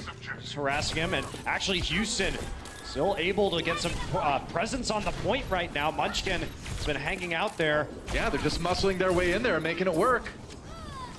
Munchkin goes down. Cool Matt finally demeched, but Houston may have a shot here. Jake finally falls, and ooh, that's 2 shots in midair. Fleta can't finish him off though, and Raucous kills Jaehong, so Houston will get the control percent going first. As fancy as that first headshot was, Doa, when the point's not open, you can't capitalize. Respawn advantage goes to Houston, and they do what they've done so well in this series. A methodical, slow push onto the point, and they punish some of the over-aggression from the Soul front line as they demech Zunba and clean up the fight from there. Jake now looking for an opportunity to use this pulse bomb. He's going to say hi to Fleta. He knows exactly the infrasight. He knows he can be seen, so toying with them a bit. Now Fleta not toying with Raucous, so he's going to dome him as Boink forced to use that res early to bring his Zenyatta back into the fray.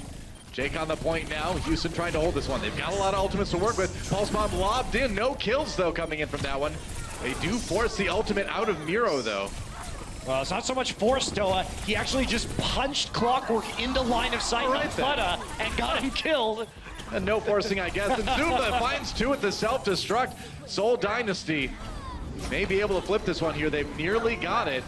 Cool Matt just trying to buy as much time as he can in the end. Muma brought back up again, so Houston not out of this fight just yet. Both of our Mercies in Valkyrie right now. Zunba still trying to flip it. Finally goes over. A pretty decent little stall from Houston. They're up to 64%. Good start. They've got time to regroup here. Fleta kills Clockwork again, though. I mean, resoundingly. Winning the 1v1 on Farah on Lighthouse. Now winning it with Widowmaker on Ruins. Oh boy, that was close. Hike back up to that high ground where he can more safely peek onto the supports, and rest of Houston coming back. Jake is killed early by a boost from Zunba. Yep. Widow v Widow, trying to find that shot on the Clockwork now. He's got the damage boost. Ooh, he's got the damage. Raucous goes down in the meantime. Zumba finds another kill. Zumba's been quietly picking off the members of Houston too with this one, but Houston is starting to flip the point a little bit. Jake's doing a good job of distracting Fleta throughout this engagement. Yeah. Hasn't been able to contribute to any support kills, distract but that. he will get the revenge in the end. And that's going to be Seoul Dynasty holding on to the point. They're getting close to equalizing here against Houston Outlaws. Now, to Houston's credit, they haven't used a lot of ultimates yet. No, they haven't. And look at Boink. He's well ahead in the Valkyrie race right now. So Houston, they're in a great position to come back, recap this point, and send us to a very close match on Ruins. Munchkin biding his time. If he can find a good pulse bomb here, that'd be huge. Oh, he sticks it to the wall, though. Missed it, was trying to get Raucus, didn't pan out. Fleta, though, finds Jake. Munchkin backing out for the moment. Houston going in earnest. They've got the Zen-Elf. Munchkin taken down by Cool Matt. Zunba goes ahead and throws in the self-destruct. Can he get back in the mech? He barely does it. Munchkin has to be rezzed by Toby, but they continue to hold here. And now Raucus going toe-to-toe. Oh, manages to D-mech Zunba, though. And Jake comes in for the punch to finish him off. Speaking of punching, Muma trying to force back most of the members of Seoul, and it looks like Houston will finally get the point flipped. 95% for Seoul, though. Yeah, price was high. They had to use the Valkyrie and the Transcendence in order to do it. Boink didn't get the best value out of the Valkyrie. He actually ended up in the far back lines of Seoul and isolated through most of that fight. First pick is going to go for Fleta here onto Clockwork. Man, kills in that Widow v Widow, showing up like clockwork from Fleta. Every 30 seconds almost here. Fleta nearly gets taken down by Raucus, though. Those are some scary orbs coming. Oh, and finally, Clockwork gets the return kill, takes out Miro as well. Toby forced to pop that Valkyrie to bring them back up again, and we're into OT. Outlaws have done it, but Seoul Dynasty will flip the point. 99-99. Houston brought it back, but can they finish it off? Zunba coming from on high. There's the self-destruct, and he's going to get Jake and the D-Mech onto Cool Math. Seoul Dynasty trying to put this one away, and they will. That's a 2-0 onto Ilios for them, and they have taken the lead in this series. And as you see, Doa, it can be the little things on these maps. Ruins was incredibly close. You wonder how it could have gone with a full-strength Houston. You really do. But instead, Seoul is going to clutch it out, courtesy of Fleta. Dominant performance on that Pharah, on Lighthouse, and we're going to be back onto Junkertown, one of Houston's best maps. So still a great chance for them to send this match into Lijiang. Crazy stuff. Map 4 coming up after this. The Overwatch League is brought to you by T-Mobile, America's best unlimited network. Omened by HP, the official PC and display of the Overwatch League. And by Intel, the official computer processor of the Overwatch League.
Up until this very morning, the Houston Outlaws have still not been sure if Linkser is going to be back playing with them, as he has been ill for their last game already. And unfortunately, he once more had to cancel on them, so they had to swap in Clockwork once again in the last minute. Now, here's the deal. If we're looking at the map pool, those are maps where the Houston Outlaws like to utilize Widowmaker as well as Pharah, and both of those heroes are actually usually played by Linkser. So not only did Clockwork have to fill the shoes of two heroes, which he's usually not playing, but also on maps where he usually doesn't practice on, because during their practice, they obviously would use Linkser, as he's having the responsibility of the Widowmaker as well as the Pharah. And I talked to their coach during halftime, and Flame said, you know what, we're actually really proud of how Clockwork is performing. He's not really popping off, he's not doing those flashy plays, but he's solid. He's never underperforming, so you gotta give it to that guy for stepping in last minute and actually really doing a good job for his team right there. So heads up for you, Clockwork. Let's see if the Houston Outlaws can bring it back in map number 4. And for the action, we're heading over to our casters. Thank you, Zoe. It has been tough for Houston so far. It's kind of been the archaeological expedition, I feel like, in this match, to search for the missing Linkser, and they're not finding him right now. Unlucky. Oh, it's a bummer. But, I mean, they've got Clockwork, and like Zoe said, she's right. You know, he's performing, he's being solid here, but they need that playmaker, and that's what Linkser brings, and one does wonder how things would have gone. I mean, it's been fairly close, but could it have even gone Houston's way so far? They're not out of it yet, though. I would have predicted Houston to win today if Linkser was starting in this lineup, based on the form that we saw Seoul in yesterday. Interesting. And the stylistic strengths of this Houston roster and the maps that they're playing against Seoul. All these factors, I think, should have been an upset. Unfortunately, as we look at Wikid and Bani coming in, that may not be the case. Now, Houston, they've got to win Junkertown, which they are undefeated on, to be fair. Sure. But then they have to win on Lijiang if they're going to try and push through and make themselves competitively viable for this stage playoffs. There is a lot on the line here. An upset by Houston can vault them into the top 3. I don't know if I can trust you, Monte Cristo, because ever since World Cup, whenever you say that you're going to root for a team against a Korean team, I'm ready for you to rip open your shirt and there's a Korean jersey underneath there. I know how you operate. That is true, Doa. However, I also did predict Valiant to beat New York Excelsior earlier this season. I was wrong. You're building I was trust. wrong about that. You're building trust with me and the community. And, you know, keep it up. Keep it up, man. That's right. It's all about that intellectual honesty. That's right. But I do think that Houston, regardless of win or lose today, what they have shown us in their string of 5 straight victories against teams that we expect them to beat. And the question was, how good are these guys coming into the match today? And even with their troubles with illness, we see Clockwork meshing well with this team. And what it shows us is that the positioning and the tactics and the communications of the Outlaws, the foundations are very, very solid. They're able to hang with Seoul here in some extremely close maps so far. And it makes you believe that with Linkser in the roster, that this is a team that can compete with the very best. True enough. I think they've definitely proved that. And I mean, just like any sport out there, right? I mean, injuries, illness will impact your performance, and that's what we're seeing right now, unfortunately, here for the Houston Outlaws. But now we get to talk about some of the interesting stuff these teams have been doing on this map, because it's right in front of us. That's right, Doa. So both of these teams like to run supports on Roadhog for a triple tank, double DPS combination.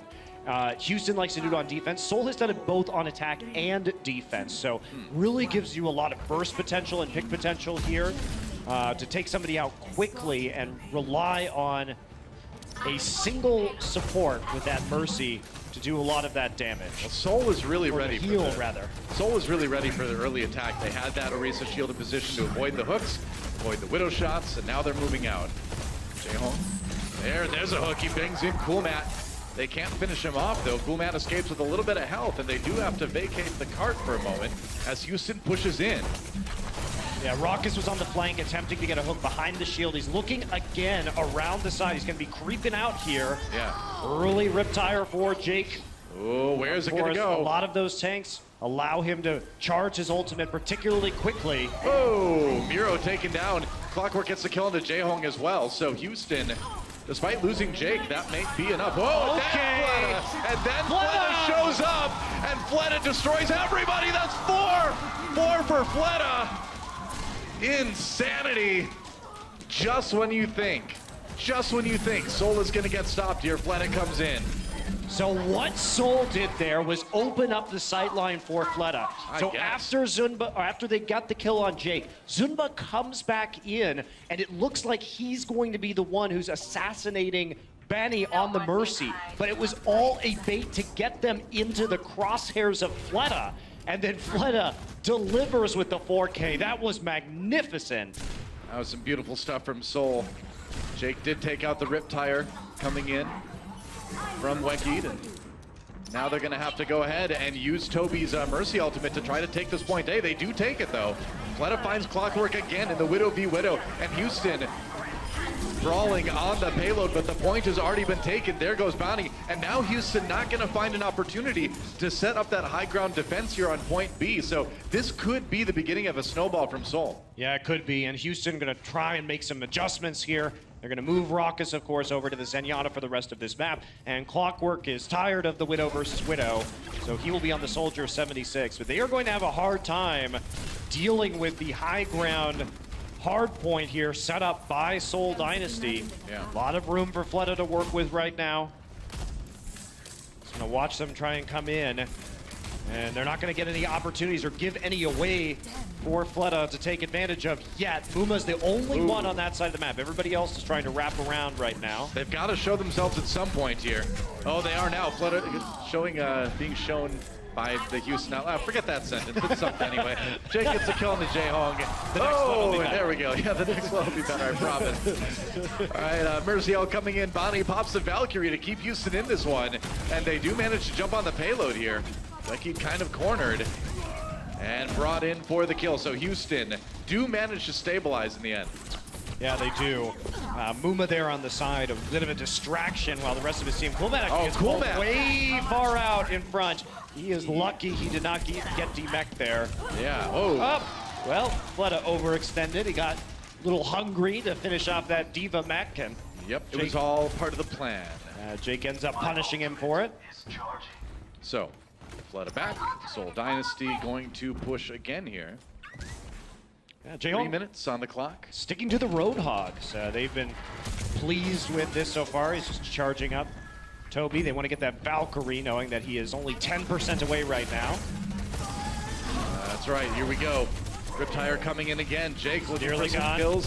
Can Jeong take it down? Oh, he got it! Toby. He found Toby with that one. That was a 1 HP tire left. I thought for sure it was going to fall, but instead, the kill comes onto Toby, and that is great for the Houston Outlaws. It's going to give Banny some more time to get his Valkyrie. He was about 60% behind. These little breaks could be worth quite a bit for the Houston Outlaws. Great value from the tire. Fleta over on the Genji now, so swapping things up a little bit, seeing if he can get a little bit more aggressive, find the back line. Houston has done a good job of protecting its supports. He wants to change all that now. Here comes the tire. Ooh, dodges a shield, goes right through them. He's gonna come back again. He really wants that Zenyatta. Yeah, Raucus taken out after the Transcendence ends. Muma still has that supercharger up on the high ground. But the payload's moving, Doa, this entire time. Now stopped finally. Toby, though, pops that Valkyrie to keep Soul in this one. Zunba demeched, but not demotivated as he goes in onto Coolmat. Now Muma running away. I haven't seen Arisa run away from Pilot Diva very often, but we just saw it. And that might be enough to give Soul a point. Looks like it will be. And the upside to chasing down Raucus with that Riptire was that they couldn't actually move onto the point. There was no healing for them down there after Raucus dies, so they have to stay behind the barriers. And Soul realizes this, and they just keep the payload moving with Fleta. Fleta's just standing on top of it the whole time. Yeah, why not? So now there's no chance at the end of point B for Houston to defend because the payload was moving for the duration of the last fight. Now, about 2:30 on the clock for Soul to try to finish Junkertown here. Fleta low has to back off for the moment, but that payload still moving forward a little bit. Got paused for the moment as Soul backs away. Looks like they need to get some healing onto Miro here. Yeah, they know Banny has the Valkyrie, so Soul poking in. They don't want to try and fully push this point yet until they have some matching ultimates. Jaehong will be the first up with the Transcendence. Now, Wiki getting close to that Riptire again. That could be big too. Jake's gonna get his first. He's gonna send it in. Can they handle it? Where is Satire coming in from on top? Oh, but Wekid right there. with the concussion mine to take it down. Fleta gets the D-Mech on the cool man. That's a big one. Diva out of the way. Ooh, Fleta has to back away, and here comes Muma for the kill. Wekeat's tire does not find its mark as Clockwork shoots that one down. And Transcendence from Jaehoong, they're going for it. They are going in on this one. Banny's going to use his Valkyrie as he sees the Transcendence come out. But I don't think he had to use it there, Doa. The Transcendence was a bit superfluous. I agree. From Jaehoong, there were only 3 Soul members. Yeah, it was kind of an overreach from Soul. They're going to pay for it.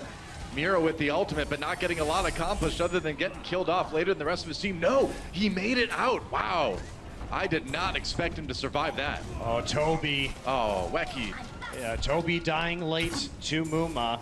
Yeah. So the stagger comes in for Houston. They're still looking okay. 1 minute. Yeah, the positioning is all right for only a minute remaining. They have the stall ultimates of the Primal Rage and the self-destruct, so it's going to take an overtime push for Soul to get all the way through the end of Junkertown. Yeah, and Jake, we know how good he is at getting these picks with this Junkrat as teams try to come in here. Nearly has a Riptire yet again. Soul needs to make something happen right about now. Crimson Bubble's down, so they're taking a lot of damage coming through the chokes. Yeah, they send in the self-destruct to try to pave the way for the team to come in and at least make a push here. Oh, and Fleta, he dies before he can use his Dragon Blade, and here comes a tire. That's a problem. No, it's not. Wekeat gets it. Fleta brought back up by Toby, and now Houston needs to be very careful about this. No, never mind. He's dead. He's back. Mercy's confusing. Fleta's back again. Oh, and Wekeat, meanwhile, you thought you had to worry about the ninja, but it's a Riptire the entire time. And Soul getting some real distance here, but we are going to be into overtime. And it's all about baiting out that Transcendence with Raucous right now. Fleta needs to get rid of that ability if he's going to get the big wipe they need to finish the map with the Dragon Blade. Houston Outlaws still in control. Now Fleta died about 3 times that last fight, but he's back again. If he can stay alive and get a good Dragon Blade off, that could be it. Overtime ticking, they need to keep people on the point right now, Fleta. Houston knows it. They know they need to zone him out. Fleta getting him back line. There's a sword. Can he find the kills here? Can't quite do it, no. Mercy, too much healing, and Toby goes down. There goes Fleta from the Riptire, and Houston may have just won this fight. That payload's still moving a little bit, but I think that's where it's going to stop, Monty. Yeah, I think you're right, Doa. All the ultimates coming down. Self-destruct is over. So is the Primal Rage, and that'll be it. So Houston do come up with the defensive hold in the end. Soul got it nearly all the way there, but weren't quite able to finish. No, they weren't, and the support ults at the end, like you said, too much healing in that last engagement to make good use of the Dragon Blade. Houston did such a great job at the end of that last point. They did a good job of not giving Fleta really any opportunities to get onto the supports. He had to go after the tank, didn't work out, and Wekeat had some great Riptires. This actually gave Soul a lot of distance, as it often does when you kill both supports and one of their DPS with your ultimate. Yeah, it definitely got them some movement, and that may be enough. As we take a look at the attack here, potentially from the side of the Houston Outlaws. We'll see. Well, we see Soul Dynasty use the support on the Roadhog a lot on both sides of the map. When we've seen Houston run attack, they still like to use Double Sniper and Bastion. Right. But with Clockwork in the lineup, I'm not sure they're going to be going for exactly the same strat. And we'll see. Soul, last defense they played in this series was that pretty great defense on Lunar Colony. That certainly went their way.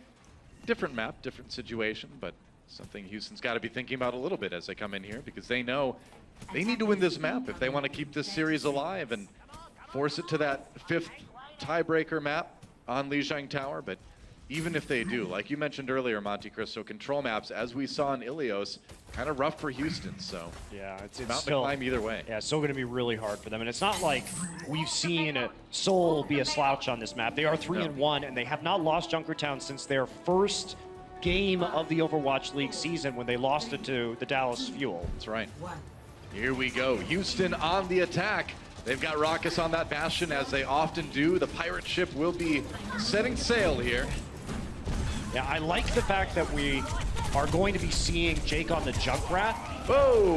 Not going to be seeing him for a couple seconds at least. Yeah, he'll be back up if, momentarily. It's but a momentary wait for us here. Can they get to him though? Yeah, as far as the respawns go. But I like seeing him because Toby! Oh no! What? He got bounced by a Junkrat grenade, it looked like.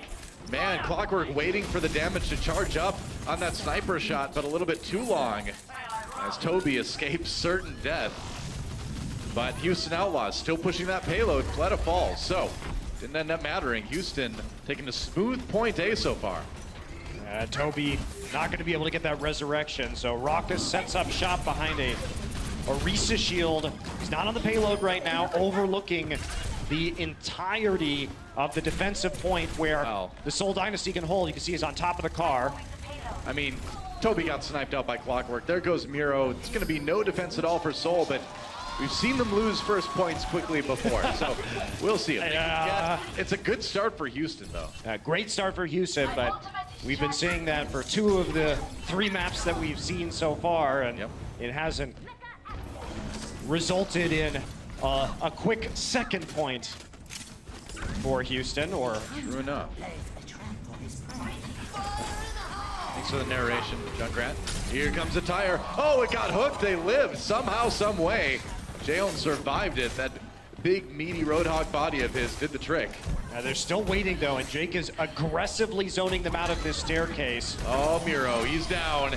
Wecky down as well. Houston, they refuse to be stopped here. They are going to keep this payload moving. And it's just been Muma and Raucus sitting on the payload this entire time. It's been Jake and Clockwork doing the necessary damage with some help from Cool Matt.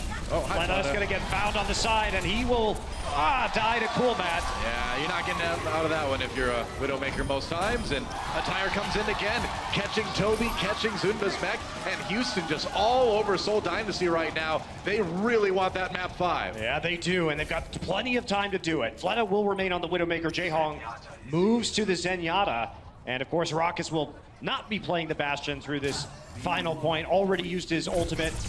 Oh, nice delay there. Sneaky. A little bit of a delay. A couple seconds bought by Seoul. At least it gives the rest of his team time to set up here on the defense. As much as Cool Matt and Muma will allow it anyway. Yeah, Zumba's already back up and rejoining the rest of his team. So Cool Matt walking forward. He's by himself. Muma wants to stay on the Orisa. So it's up to Cool Matt to run points since he can quickly get onto that high ground. Whoa, that's going to be a self-destruct used by Cool Matt. Going to lose his mech anyway. Miro down. Raucus taken out in response here. Now the supercharger comes in for Houston. They've got that damage boost. Oh, and Toby may be in trouble here. Clockwork can't find the shot on either supports, and he'll have to back off. And it looks like Seoul may be able to stabilize a bit here. That payload's still moving, though. I don't know. The payload is still moving to Zunba's in the back lines. Now finally they jump on it. Muma trying to stay alive as long as he can, but looks like Seoul will come out on top of that fight for the time being. Yeah, Jaehong gonna work his way all the way up to nearly a Transcendence right now. Raucus already has his. Now we're gonna see Muma change. I think it was trying to see how much movement they could get by remaining on the Orisa with the supercharger. Still plenty of time left to work with the Winston. Clockwork also wants to play on that Soldier 76. Right. And Wakid with the Riptire kills right here. 3 of them came in 1 Riptire. That does help. Speaking of Riptires, Jake sending his over Soul's way. They're going to demech Zumba immediately with it. Transcendence for Raucus. Ooh, I don't know if they needed that one right there. They may want that Zenyatta ultimate back. We'll see if Seoul can capitalize on it. Fleta taken out. That's not how you capitalize on it. They do demech Cool Matt, though, so Houston pushing forward. It's a tough situation because you run the risk of your Zenyatta dying to the Riptire if you don't pop it right there, and they force them back enough to nearly get the payload to the end, and there's still 3.5 minutes remaining. There goes Clockwork. Raucus brought back up again, though. Self-destruct coming in for Zunba. He finds Clockwork with it. Raucus taken out as well, so Seoul, again, winning this fight. Muma running for his life, and he'll make it out for the moment. Miro has been ridiculous with these Primal Rages. He's either punching people into self-destructs or into the crosshairs of his teammate Fleta for this map, and Once again, we see it there, making sure that the self-destruct does the damage by using the knockback from the Primal Rage. Wakid with another Riptire. He's been saving this one. Here it comes, and he gets Bonnie. Jake falls as well. That was worth it. Still, though, over 2.5 minutes for Houston, so Seoul Dynasty not out of the woods by a long shot yet. No, they're not, but they're rationing their ultimates. Everything is precious here with such a little amount of movement for the payload, such a small distance that it needs to go to get to the end of point C. Well, this is where you get scared if you're Houston, right? Because Seoul's starting to look like maybe they've got you downloaded. You know, maybe they've started to kind of adapt and figure out how to defend. I think you're fine. You still know you don't have any support ults up, but just draw them out if you can. And Rock is actually going to use his just to move all the way back behind the payload. Now Houston knows they don't need to push it all the way. They just need to get it as far as Seoul did. So why not? Why not go for it? Oh, why not get killed by Jake's Junkrat tire? Toby died during Valkyrie. That could be it right there. That Houston might be.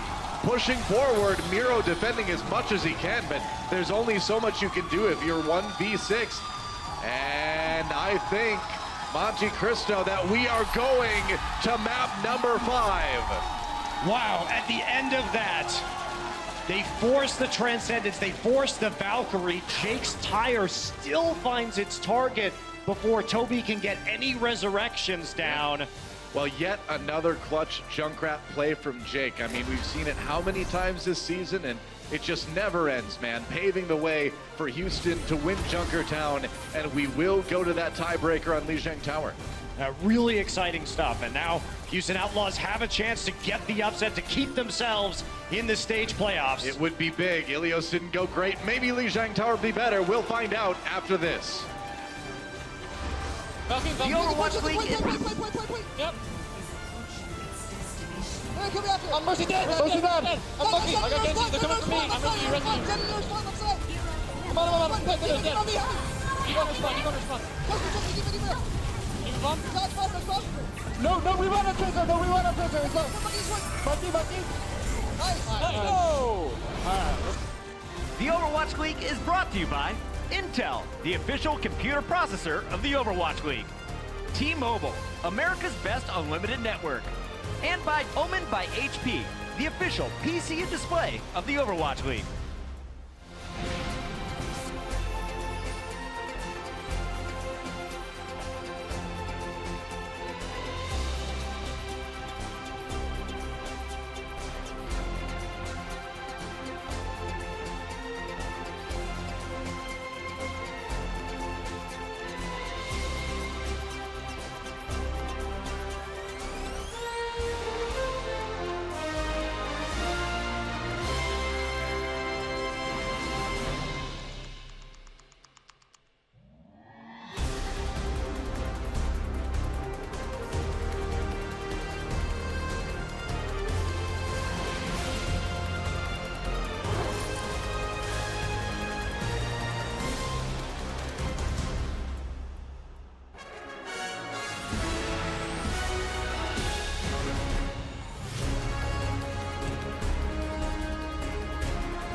Welcome back, everybody, to the Blizzard Esports Arena here in Burbank, California. Don Monte Cristo here, and we are going into the 5th and final map between Seoul Dynasty and the Houston Outlaws. Houston managing to tie it up on Junkertown, and now we're in a control map situation again. Ilios not going the way of Houston, though. Do you think they can change it up? Well, I think at least they have a better shot if we see control center early on as one of our first 2 points. Maybe. I think that may be a big difference maker in terms of Houston. We, of course, are going to see Munchkin back in, as we saw in Ilios. And guess who else? Of course, it will be Boink, the control specialist support for the Houston Outlaws. Whoa, look at that icy glare from Boink. He's ready to knock you off any part of the map he chooses, although not as often on Lijiang Tower. That's his booping Well, face. depends on the... That's okay, well, you know. Everybody's got one. Let's go to Lijiang Tower, guys. See what the first round is going to be. Houston Outlaws with a shot to get themselves one step closer to that playoff match next week. Should be sick. Here we go. It looks like we are going to be on Gardens first, and this is actually probably one of the worst maps that could have come up here for Houston, and one of the best. Very true.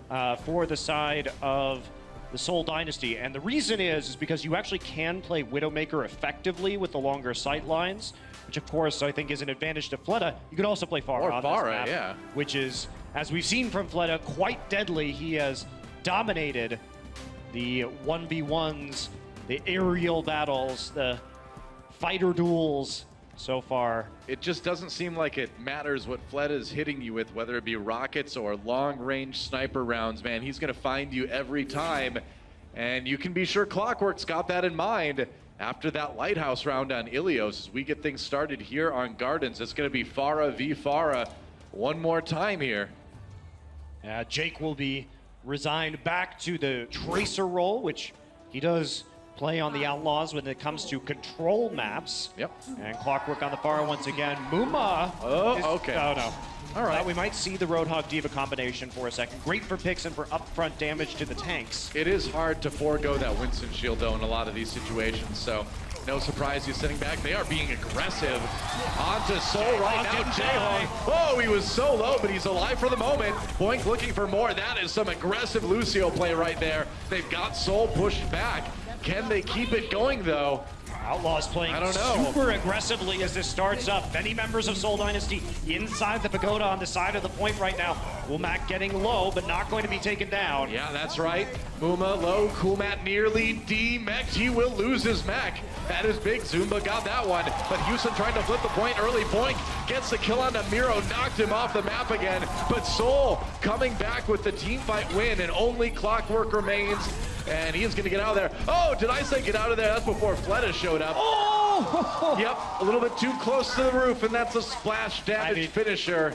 There's nothing you can do right there. Either you go down closer to the roof and eat the splash damage, or you're flying directly backwards over it, and it's an easy predictive rocket for Fleta, but he still finishes it off. Wow. See Houston on the attack again. Jake is wrapping around the entire map to try and get a flank. Munchkin is finding him on the other side as we look at this damage incoming from Seoul over the bridge. Oh, Munchkin's certainly not afraid to take those 1v1s. Miro drops again. Toby right there with the resurrection. Going to use the Valkyrie to bring his Winston back up again. Fleta on the outside. There's going to be the self-destruct. He's at range. He's not going to take damage from it. Boink, meanwhile, looks like he dropped that sound barrier. But he might get dropped here pretty soon as Fleta comes in. He's got the barrage ready. Coolmat has to vacate the point again. And yep, that's going to be Fleta pretty much handling that one, and already sold near 50% here on Gardens. Seoul reading the aggression this time. Houston comes in with both a sound barrier and a Valkyrie. Seoul falls very far back towards their own bridge and towards their own spawn, waits out the sound barrier before engaging with the Transcendence themselves. So counterpunch strong from the Seoul Dynasty, and they keep control of the point. Yeah. Seoul's been great about that. Miro falls first yet again. Third fight in a row. He's gone down early. No res this time coming in from Toby. It's not safe to do so. Munchkin, though, with that pulse bomb, doesn't stick it, but Fleta right there with the kill on the Clockwork. A lot of that damage getting absorbed, though, from the barrage, but Boink does go down to Zumba's ultimate, and Munchkin right there to win the 1v1. Rockison Muma falling soon as well, and Seoul will continue to hold. Their fights have been impeccable this match. Houston comes in. Like you mentioned, Monty, Seoul backs away. They find a defensive spot to wait things out.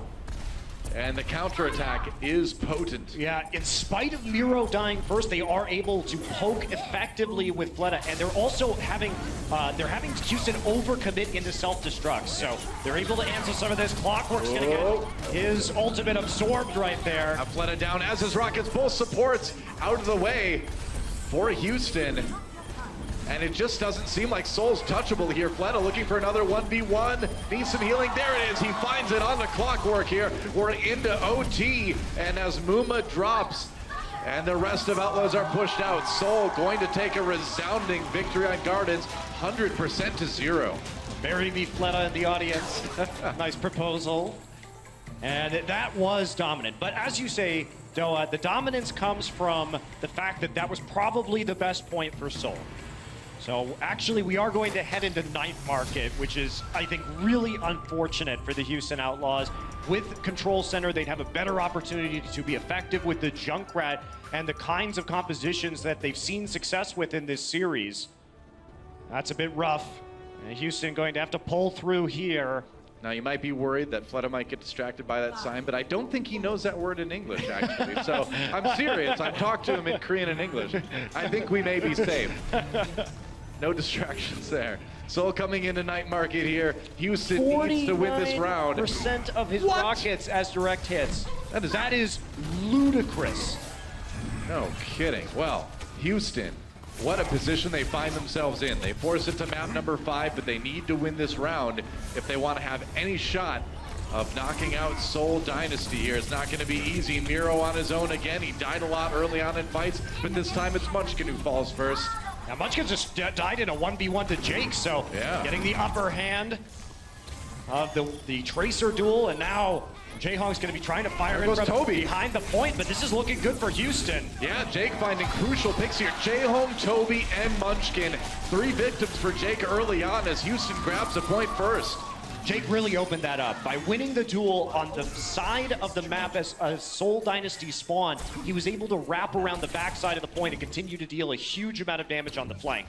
That's right. Jake doing great work on this Tracer at the start of Night Market, already with the Pulse Bomb. Yep, built it fast. Fleta now on the Soldier too, so he's done trying to play this far up. And that was a big kill for you. Wow, Jake is becoming the hero of Houston here, man. He is coming up clutch every time they need him to. And that's going to be Seoul sent packing just a bit longer here. Houston getting close to 40 control percent. Wow, they needed these plays so badly, and now Jake is delivering. Yeah, they're going to need him to keep delivering for this round and the next. A tall ask. Houston on the point already. They've nearly got it flipped. Houston needs to get back here. Yeah, Munchkin was back capping. Oh, boink, boink down. They lost their mercy.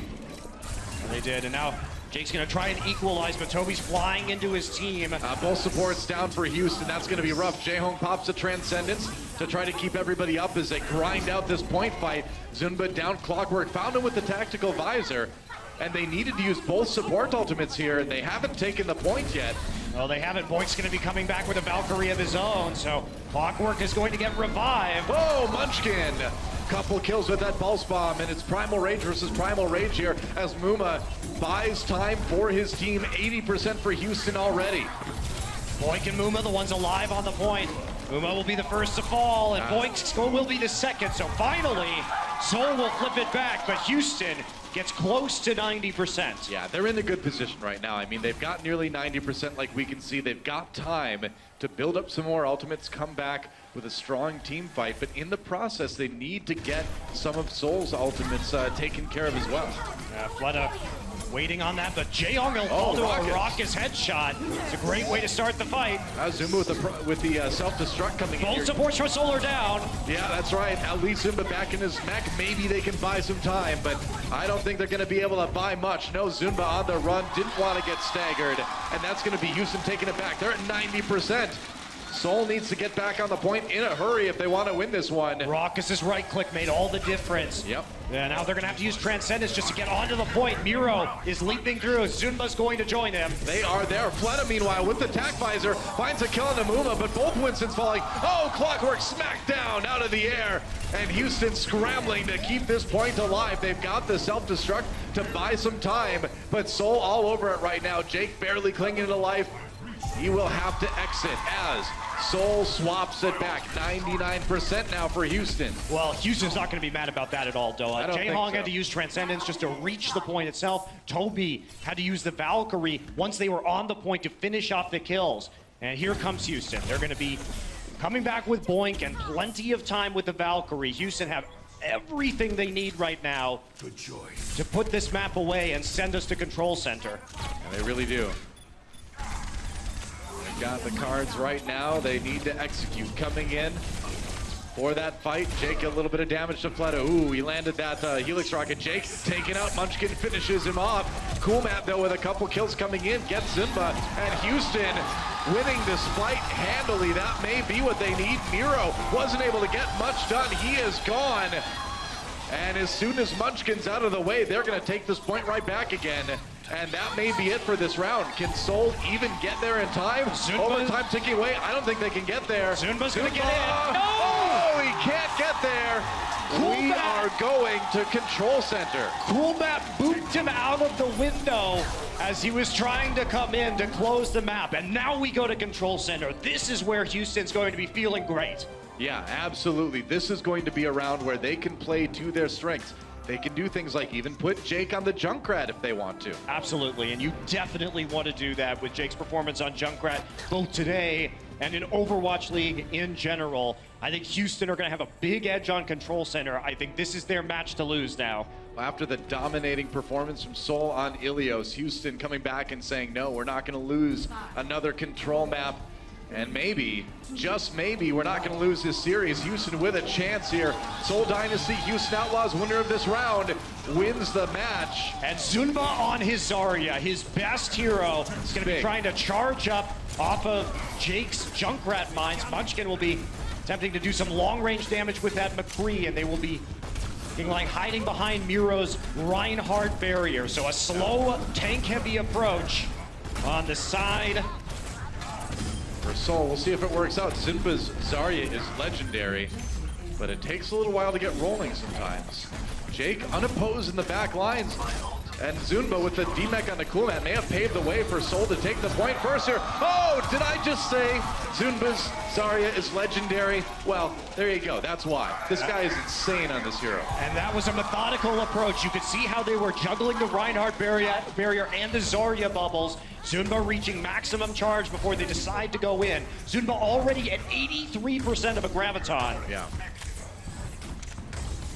Now trust me, this guy has been good on this hero for years. And it's something that Houston's going to struggle with. Anybody would struggle to deal with, but Houston not done yet. They're coming in hard now. Miro bounced out. They got to watch out. Oh, that was great. Clockwork up top, killed Toby. That's right. Clockwork snuck around. Here comes a Riptire. Is it going to be able to get kills? No. Munchkin manages to get it, but without Toby, it's all on Jaehong to keep people up. With that Transcendence, it's going to be tough. Clockwork goes down to the Riptire from Fleta. Clockwork brought back up again, though, and Zunba fully charged. All the damage coming in, but it's not going to be enough. Houston may flip the point here. We'll see. Toby pops a Valkyrie. Is not done yet. Zunba back in action. So trying to come back down right now. The Graviton was used, but it wasn't effective. Whoa, Munchkin takes down Munchkin. Now that'll happen sometimes. Outlaws, though, they are getting pushed back here. Seoul holding for a long time. They've nearly got a flip. Oh, but Jaehong manages to D-Mech Coolmat, and that is going to be Seoul Dynasty barely holding on. As Zunba already 75% of the way to the next grab. Last one didn't do much. This one, though, might be on point, especially if they can fight in this choke. Miro is sitting on an Earth Shatter. Well, they've got a lot of CC ultimates between Miro's Earth Shatter, that's right, and the Clockwork's up top again. Surge coming in soon. Clockwork down. And maybe Houston has like one more attack coming down to the wire here, but it is tough to fight against this Zarya. It is, and they read that attack that time. You have to give new looks because Fleta was ready for Clockwork to come on the high ground. It was the way they were getting them out of the jump point. Muma and Jake go down. They couldn't afford that one. Here comes a Riptire right in the Graviton Surge. And that will be enough, I think, for Seoul Dynasty to barely pull this series out. That is it. Seoul Dynasty will win it. But man, Houston brought it down to the wire. What an impressive ending to that match from Seoul. Seriously. Coming back with the Zarya. And they're playing around it so well, but you have to give some credit to Houston too. Coming in without one of their major starters and yet still taking us to the distance. 0.3 in our 5th map. Yeah. Wow, I mean, you think you've got everything that Seoul can throw at you figured out, and then Zarya comes out. That pick from Zunba that we just haven't seen a lot of with the meta being the way it is, but reminding us once again of what a titan he is on that hero. And Seoul are going to win it. After a disappointing loss to London, they'll bounce back, but they had to work for it every step of the way. Houston certainly making those guys sweat. Now let's send it over to the desk now to see what our analysts have to say about that epic match. That may have just been the match of stage 1. Fantastic match of the week for sure. Welcome back, everybody. It's Puckett alongside Brennan and Crumbs. Let's jump right into this. We have 3 games to cover, and it all started with that control. We were tied up 1 apiece. What did we see in that game 3? A lot of play in general from Fleta. The guy was ridiculous, to be honest. Round 1 was well. He was on the Farah, and he was absolutely destroying, dominating the battlefield across the board. Not just on the Farah as well. It was his Widowmaker that deserves a shout out. I think he had a 49% direct rocket hit on the far on that map. Or there was some ridiculous on Lijiang, right? Yeah. There are some ridiculous stats out of this guy that, with Mercy backing him up, there is just nobody that could touch him on the air because it was just Clockwork, the guy that wasn't even supposed to be here, trying to deal with him. Absolutely. Clockwork found out today he was going to be in the starting lineup. Linkser let him know this morning, and honestly, you had to feel for Clockwork because it was Flooded dominating the Widow battle. He crushed on Ruins, and this was a quick 2-0 in favor of the Dynasty. Ruins a little bit closer than our first stage, but overall, it was all Dynasty, and that had me concerned for the Houston Outlaws going into a Game 4. But one thing we know about the Outlaws is they have some powerful Junkrat skills here. Let's take a look at some of the highlights here on Junkertown. Solid attacks from both squads. Let's start here with the Dynasty on their attack. Fleta right back on that Widowmaker. Ryujay Hong, though, pulling out the Roadhog. Yeah, interesting sort of switch up here, running the solo supports. A lot of teams like to do it on the Junkertown, but Ryujay Hong definitely impressed big time, to be honest, on the Roadhog role. And they mixed it up. However, the real story here, in my eyes, again, is Jake on this Junkrat, because the guy was, again, ridiculous, pulling out these crazy picks onto Toby numerous times. However, Wicked, this is a guy that you pointed out, Crumbs, as one of the sort of unsung heroes of Seoul right now. Yeah, exactly. The Seoul Dynasty just realizes, you know what, we're not going to do too much to deal with Jake's Junkrat besides Zumba trying to find him when the ults, but instead, we're going to have the Junkrat of our own. And Wicked popped off just as much as Jake. However, he wasn't in every single game, so you didn't get a chance to see him do as much, but every time he was playing, he was just on fire on his Junkrat. Now, I know we have a clip here. Even though Seoul lost the game, we want to show that it's more than just Jake on the Junkrat. Go ahead and roll it for us here, Crumbs, as you break down the action here. Roll it is exactly that, because Wicked was just chilling in here and waiting for the attack from the Houston Outlaws. He's looking for a target, but he sees Raucus, and this is just a Jaws movie, because he knows it's coming. He knows he has no choice, but it separates Zenyatta from the rest of the team, and then the Transcendence healing goes down, and everything falls apart. So it's a great way to disjoint the Outlaw setup. We mentioned it in the cast. You heard Monte Cristo calling out, when you see Wicked in the lineup, expect a Farah or expect a Junkrat. What other heroes do you guys want to see from him in the future? I think he fits this role very well, because he just subs in and out with Munchkin and Bunny coming in when the Tracer is necessary. So anytime that the Farah or the Junkrat are needed, in the maps where you have to play these heroes, you pretty much can get away with them the whole way through. Yeah, that's the beauty of it, really, isn't it, as well? The fact that Seoul have so many DPS players that they can just sub in and out, that Wicked really doesn't need to expand his hero pool. They looked weak against London, but Seoul, well, even though they lost Game 4, they came storming back in Game number 5. Lijiang Tower decided the series. And it all started off with the Fleta show once again, back on the Farah, 99-0. Houston really never had a chance here on Gardens. Across the board, and you mentioned the statistic earlier, Crumbs, but it was like 49% direct hit accuracy with his rockets. That is absolutely mental. It's almost unheard of in general. And it was an incredibly close game in general. You know, Houston Outlaws, they managed to bring it back to that round 3 on the control center, but ultimately came out. I mean, we discussed the compositions a little bit, but I mean, you disagreed personally, Crumbs, with the way Houston approached that round 3. Exactly. So in round 3, you know that Junkrat is what the Outlaws are going to be running. And you know that Zumba is an incredible Zarya, so Zarya is going to have such an easy time dealing with Junkrat because you're guaranteed a high amount of charge. It results in him having the quickest ultimate in the game for that first round, even though it got eaten by Coolmat, but still it keeps your Zarya as a super dangerous threat because you're just dealing with the Junkrat. Free charge 24/7, and to me it felt a little bit cocky from the Outlaws to not recognize that you're probably going to be up against Ryan Zarya, and you should probably switch away from the Junk and run the Ryan Zarya yourself, or an answer to it that's not the D.Va Winston. Seoul Dynasty finally puts an end to the Houston Outlaws 5-match run, and now it's time to crown our player of the match. And this was tough for us. Originally, we were talking at the desk, do we give it to Clockwork for filling in last minute and having such a strong performance? Is it Jake for his show on the Houston Outlaws? No, we gotta go with the Seoul Dynasty. Your player of the match, sponsored by Omen by HP. It's none other than Zumba. We're not giving it to Ryu Jae-hong. It's not the Fleta show. It's the D.Va. It's the Zarya at the very end. He was on point all series long for this squad. Yeah, I pointed out his play on here in particular on Horizon. His management of his abilities is crazy. The guy saving his boost, saving his defense matrix for the exact right time. How he survived here, I do not know. He should have been focused down almost immediately, but he seems to pull these plays and forces the entirety of Seoul to play around him when he's making these big sort of impact plays that's maybe not as visible because he is on that off-tank role, and it does go a bit under the radar every now and then. And speaking of going under the radar, he actually ended up absorbing about 15,000 more damage on the D.Va rather than his counterpart Coolmat, and obviously a big part of it has to do with dealing with Jake, and a cool adaptation about it was that he actually ended up just hunting Jake every time that the Riptire would come out, trying to make sure that he was just going to find him, and you can see right there, 70,000 damage blocked. What I find more important here is the final blows on D.Va and Zarya. 62 final blows was 25% of the final blows on Seoul Dynasty tonight. That is our player of the match, sponsored by Omen by HP. What do you guys think of that series? You have fun? You're ready for one more? Because we're bringing it to you guys on the other side of this break. Don't go anywhere. Day 15 continues in just a few.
Overwatch League is brought to you by T-Mobile, America's best unlimited network. Omen by HP, the official PC and display of the Overwatch League. And by Intel, the official computer processor of the Overwatch League.